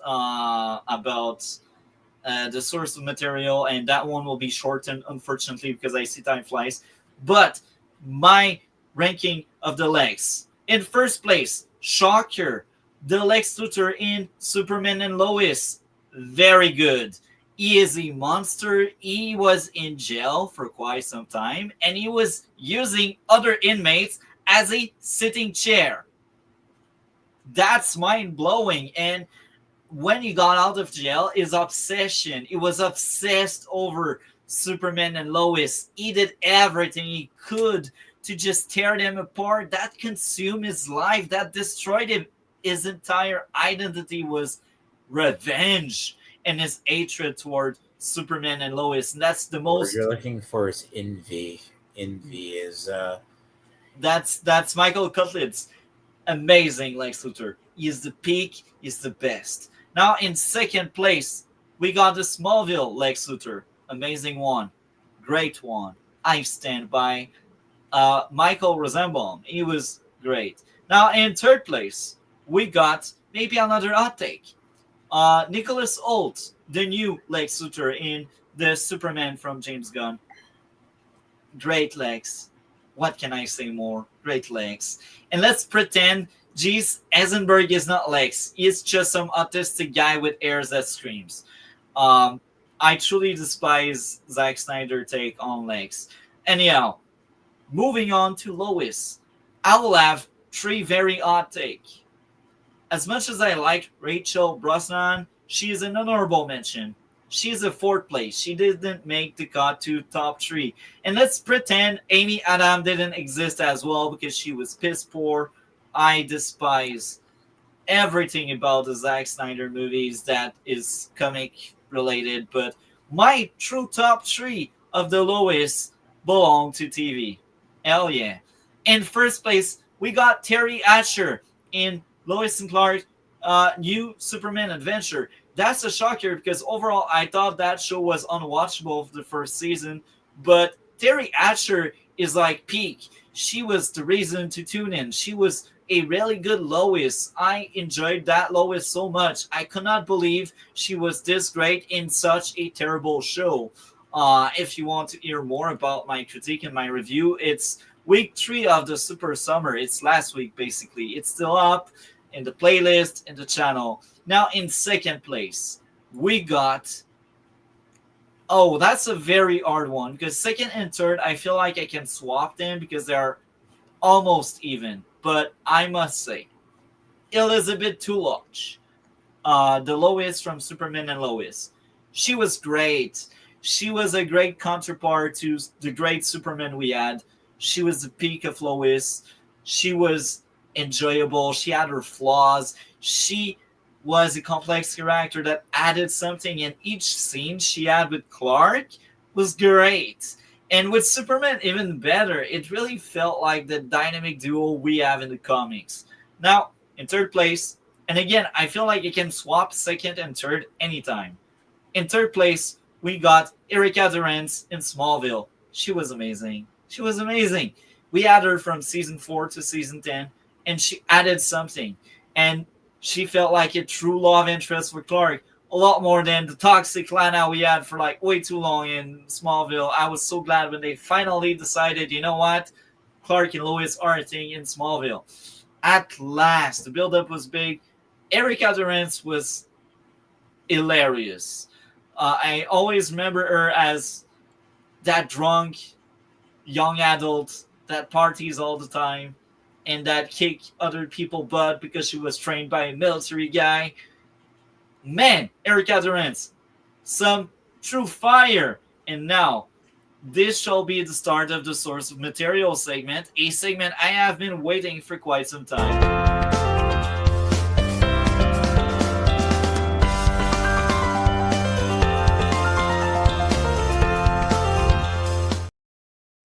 So now the source of material. How it will go is I will basically share some of my thoughts on how these two movies, Man of Steel and Superman, did cover the source of material. Now, I've did some research, and this is why I bought some very specific comics to read. Apparently, Man of Steel was inspired by The Exile and Birthright. And it's funny because Birthright was also one of the things with the new Superman. And now, let's really focus for a bit of time on Man of Steel. I think it's a piss poor version of Birthright. In Birthright, there was that coming of age story where Jonathan Kent was very afraid of seeing Clark growing up into becoming Superman. He was afraid that if Clark was Superman, Clark would no longer exist because he would outgrow his Clark Kent. He would spit on Clark to some extent. So because of that, part of Jonathan's character arc was accepting that now Clark didn't only belong to him, he belonged to the world. And it was more about, I don't want to lose my son to being that hero. And in the end, he kind of accepted it. And it was like, you know what? We raised you to do the right thing, to be a hero. That was Birthright in a nutshell, the Jonathan aspect. Now, why do I bring this up on a Man of Steel discussion / Superman discussion? Well, in Man of Steel, Jonathan doesn't think humans are worth saving. And he's like, no, let me die in a tornado. because you're not ready. The world is not ready for Superman. It's so stupid brain that I can't believe Jonathan is thinking that way. Zack Snyder ruined Jonathan Kent. He didn't understand Birthright. He was like, oh, Birthright, let's vulgarize. Jonathan doesn't want Clark to be a hero. That's more complex than that. It's terrible. Any thoughts on that, Dlord? Because I know you've read So Birthright. I will say, okay, Birthright was written by Mark Waid.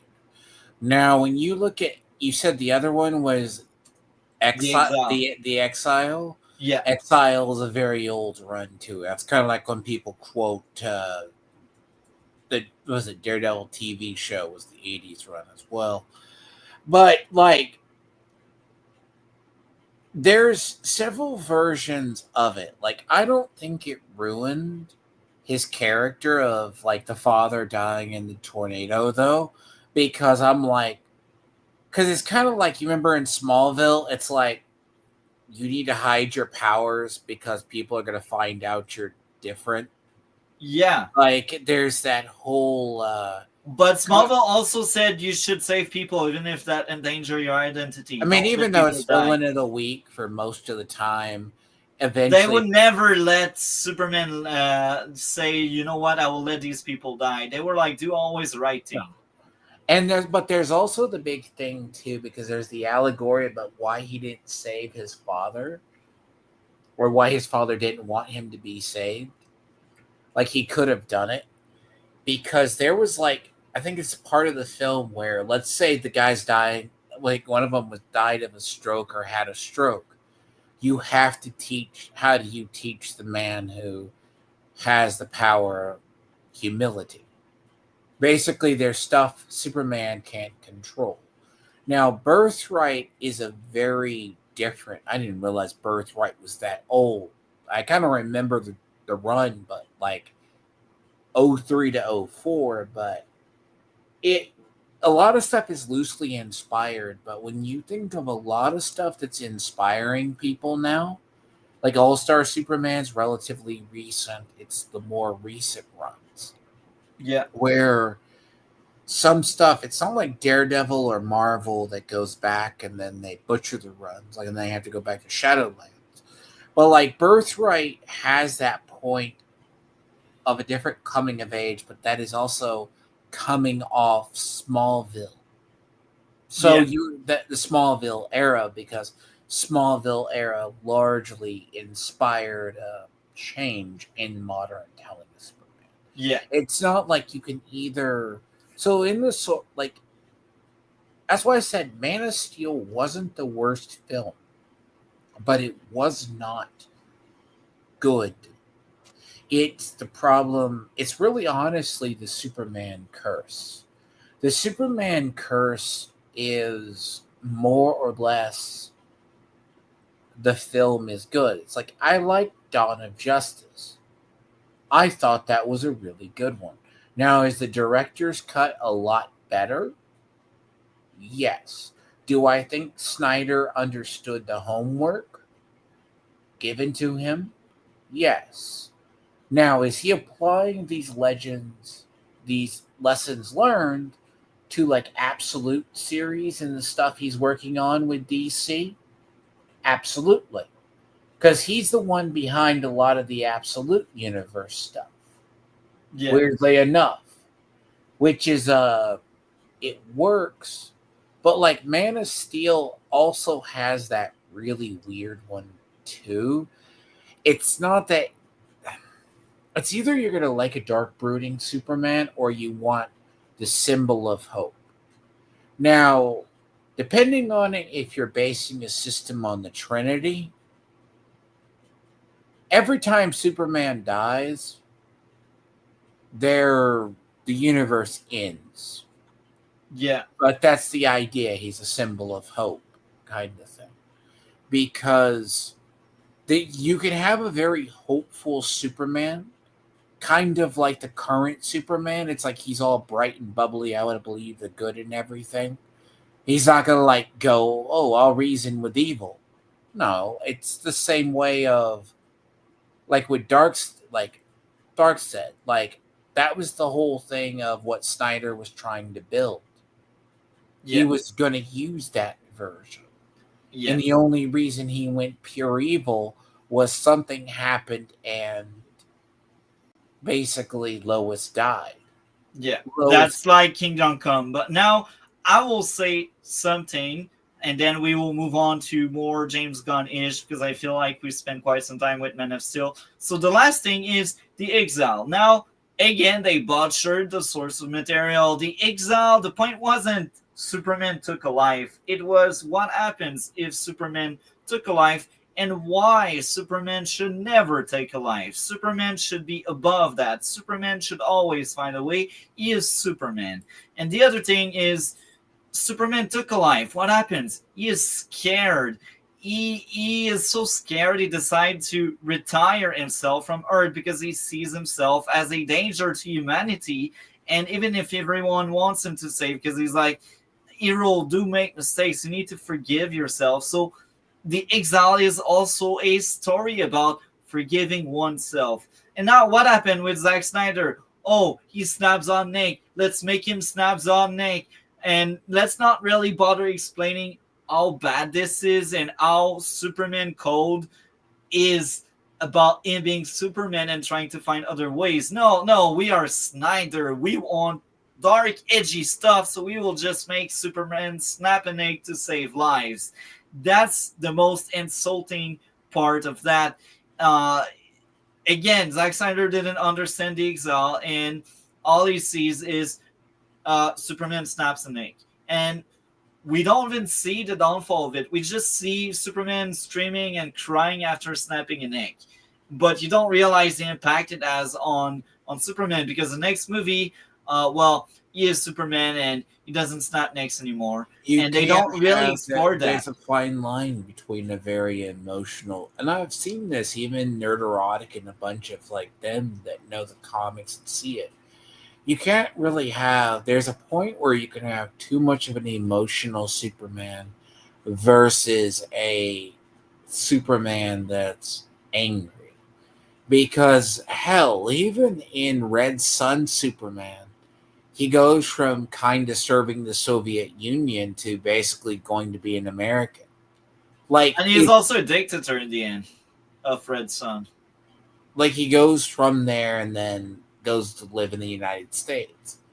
So there's kind of like that where it's not that Superman can't kill or doesn't, and it depends really on the writer, because he has a code, and Exile explored very well why that's a different era. That's the 80s code. That's a different code than, like, so it's okay, like, he has a choice to kill Darkseid, right? Like, Darkseid's going to destroy stuff. He doesn't realize the man Darkseid is the personification of evil. Yeah. Like, there's the whole thing of, like, even in the animated, it's like, why don't you just finish him off or whatever? It's like the people. But there is, like, that point. I don't think it's that Snyder didn't know. He just didn't know how to adapt the material. That's true. And now I will say Man of Steel as an adaptation is awful. It's not a good adaptation of anything that inspired it. It's a bad adaptation of the Exile because they don't explain, and all it sees with the Exile, Zod neck snapped, and all it sees in Birthright, Jonathan don't want Superman. Terrible adaptation. So I think the only two redeeming qualities of Man of Steel, if we talk about an adaptation, are Zod and how advanced Krypton are and Kryptonian, how their tech are, and how advanced they are. That's the only adaptation. So I will say, because of these only two factors, I think Man of Steel as an adaptation of Superman is a 2 out of 10. It's a terrible adaptation. It's insulting to the lore, to Superman. None of the characters are recognizable. It's an insult. Now, any thoughts on Man of Steel? I wouldn't say it's an insult to the character as much as everyone knows modern DC can't you can't speed run you couldn't speed run the Avengers storyline. You can't because there was a period where we said the 2020s was going to be the Justice League era. Yeah. But the concept itself is you need the Trinity, and you needed well, at least most people use the Trinity as a base. Yeah. Like, I don't mind the version. So any grade out of 10 for as an adaptation of Man of Steel? Do you think it's adapting well Superman lore? I think it does well for what you could do in a grounded. How much on the scale out of 10? I don't give many. Like, I give, honestly, I think most are just the roughest. They're a lower adaptation. Because Zod only, if I recall, Zod only survived because he's in space, but he adapts quickly. He should have the edge over Superman, but it's not like, it's weird. Like, Superman killing him, I have no issues with, because he realizes he's going to be evil because but then again, this is a Superman that knows what the military of Krypton was like. Yeah. Because there is, of the lore that's there, that Zod is evil, I put it about a 5 out of 10. Because some stuff in the adaptation, here's why I say that. Because Zod can, in most areas, cannot be reasoned with. Yeah, that's true. That's why I said I give 1 point for Zod and 1 point for the tech. Now let's move on to James Gunn.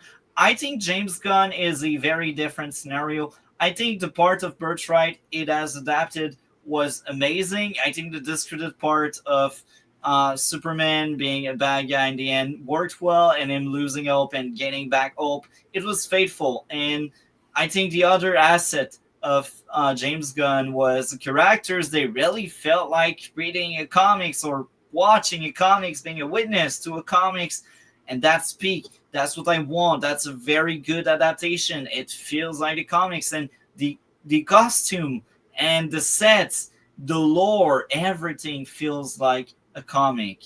That's my take. I think it's a great adaptation. I think Superman, the original one with Christopher Reeves, is a slightly better adaptation, but I think Superman with James Gunn is not that far behind. It's a solid adaptation. And even if it's very different from the All-Star comics, it borrows so much of the aesthetic. It's eye candy. I must say it's eye candy. And I will ask you, Dlord, overall, James Gunn, do you think he nailed Superman? I think he nailed a lot of the people correctly. I think, as I said, I think he got the setting correct. But his ultimate final vision, it's hard to say. It's all in the execution. Like, Guy Gardner is good, I think. Now, his version of Superman does have some issues. Now, Hot Girl's good when you look at the characters individually and you look at parts with, like, strangely enough, Lexs, for as awesome as he is, as I said, he's a mixture. Now, that version of Superman, it's really complicated because, like, you would think he wouldn't be as that. But Yeah. I think it's that also the part where I think the actor is good, but I think both Lexs and Superman need a good plot. They need a good script. That's the weakest part of the script for them. Okay. So that's why I put it's faithful to a degree, because I didn't see All-Star Superman, nor did I really see Birthright. I saw an amalgamation of many storylines. Yeah, I'm with you on that. And I'm following your thought process because I agree with this. I think overall that adaptation of James Gunn is a 8 out of 10 adaptation. It's a very good adaptation. I feel like it didn't do enough in one way. It took the aesthetic of one and the story of the other, and that's fine. That's an adaptation, but I think it's very faithful. It feels like Superman. It feels like Green Lantern that's arrogant. It feels like terrific. It feels like Lois Lane. Lois Lane, even if she wasn't in my top three, she is a great one, and it's just because the top three is so massive. So I will ask you, Dlord, on a scale out of 10, James Gunn, how is his adaptation of Superman?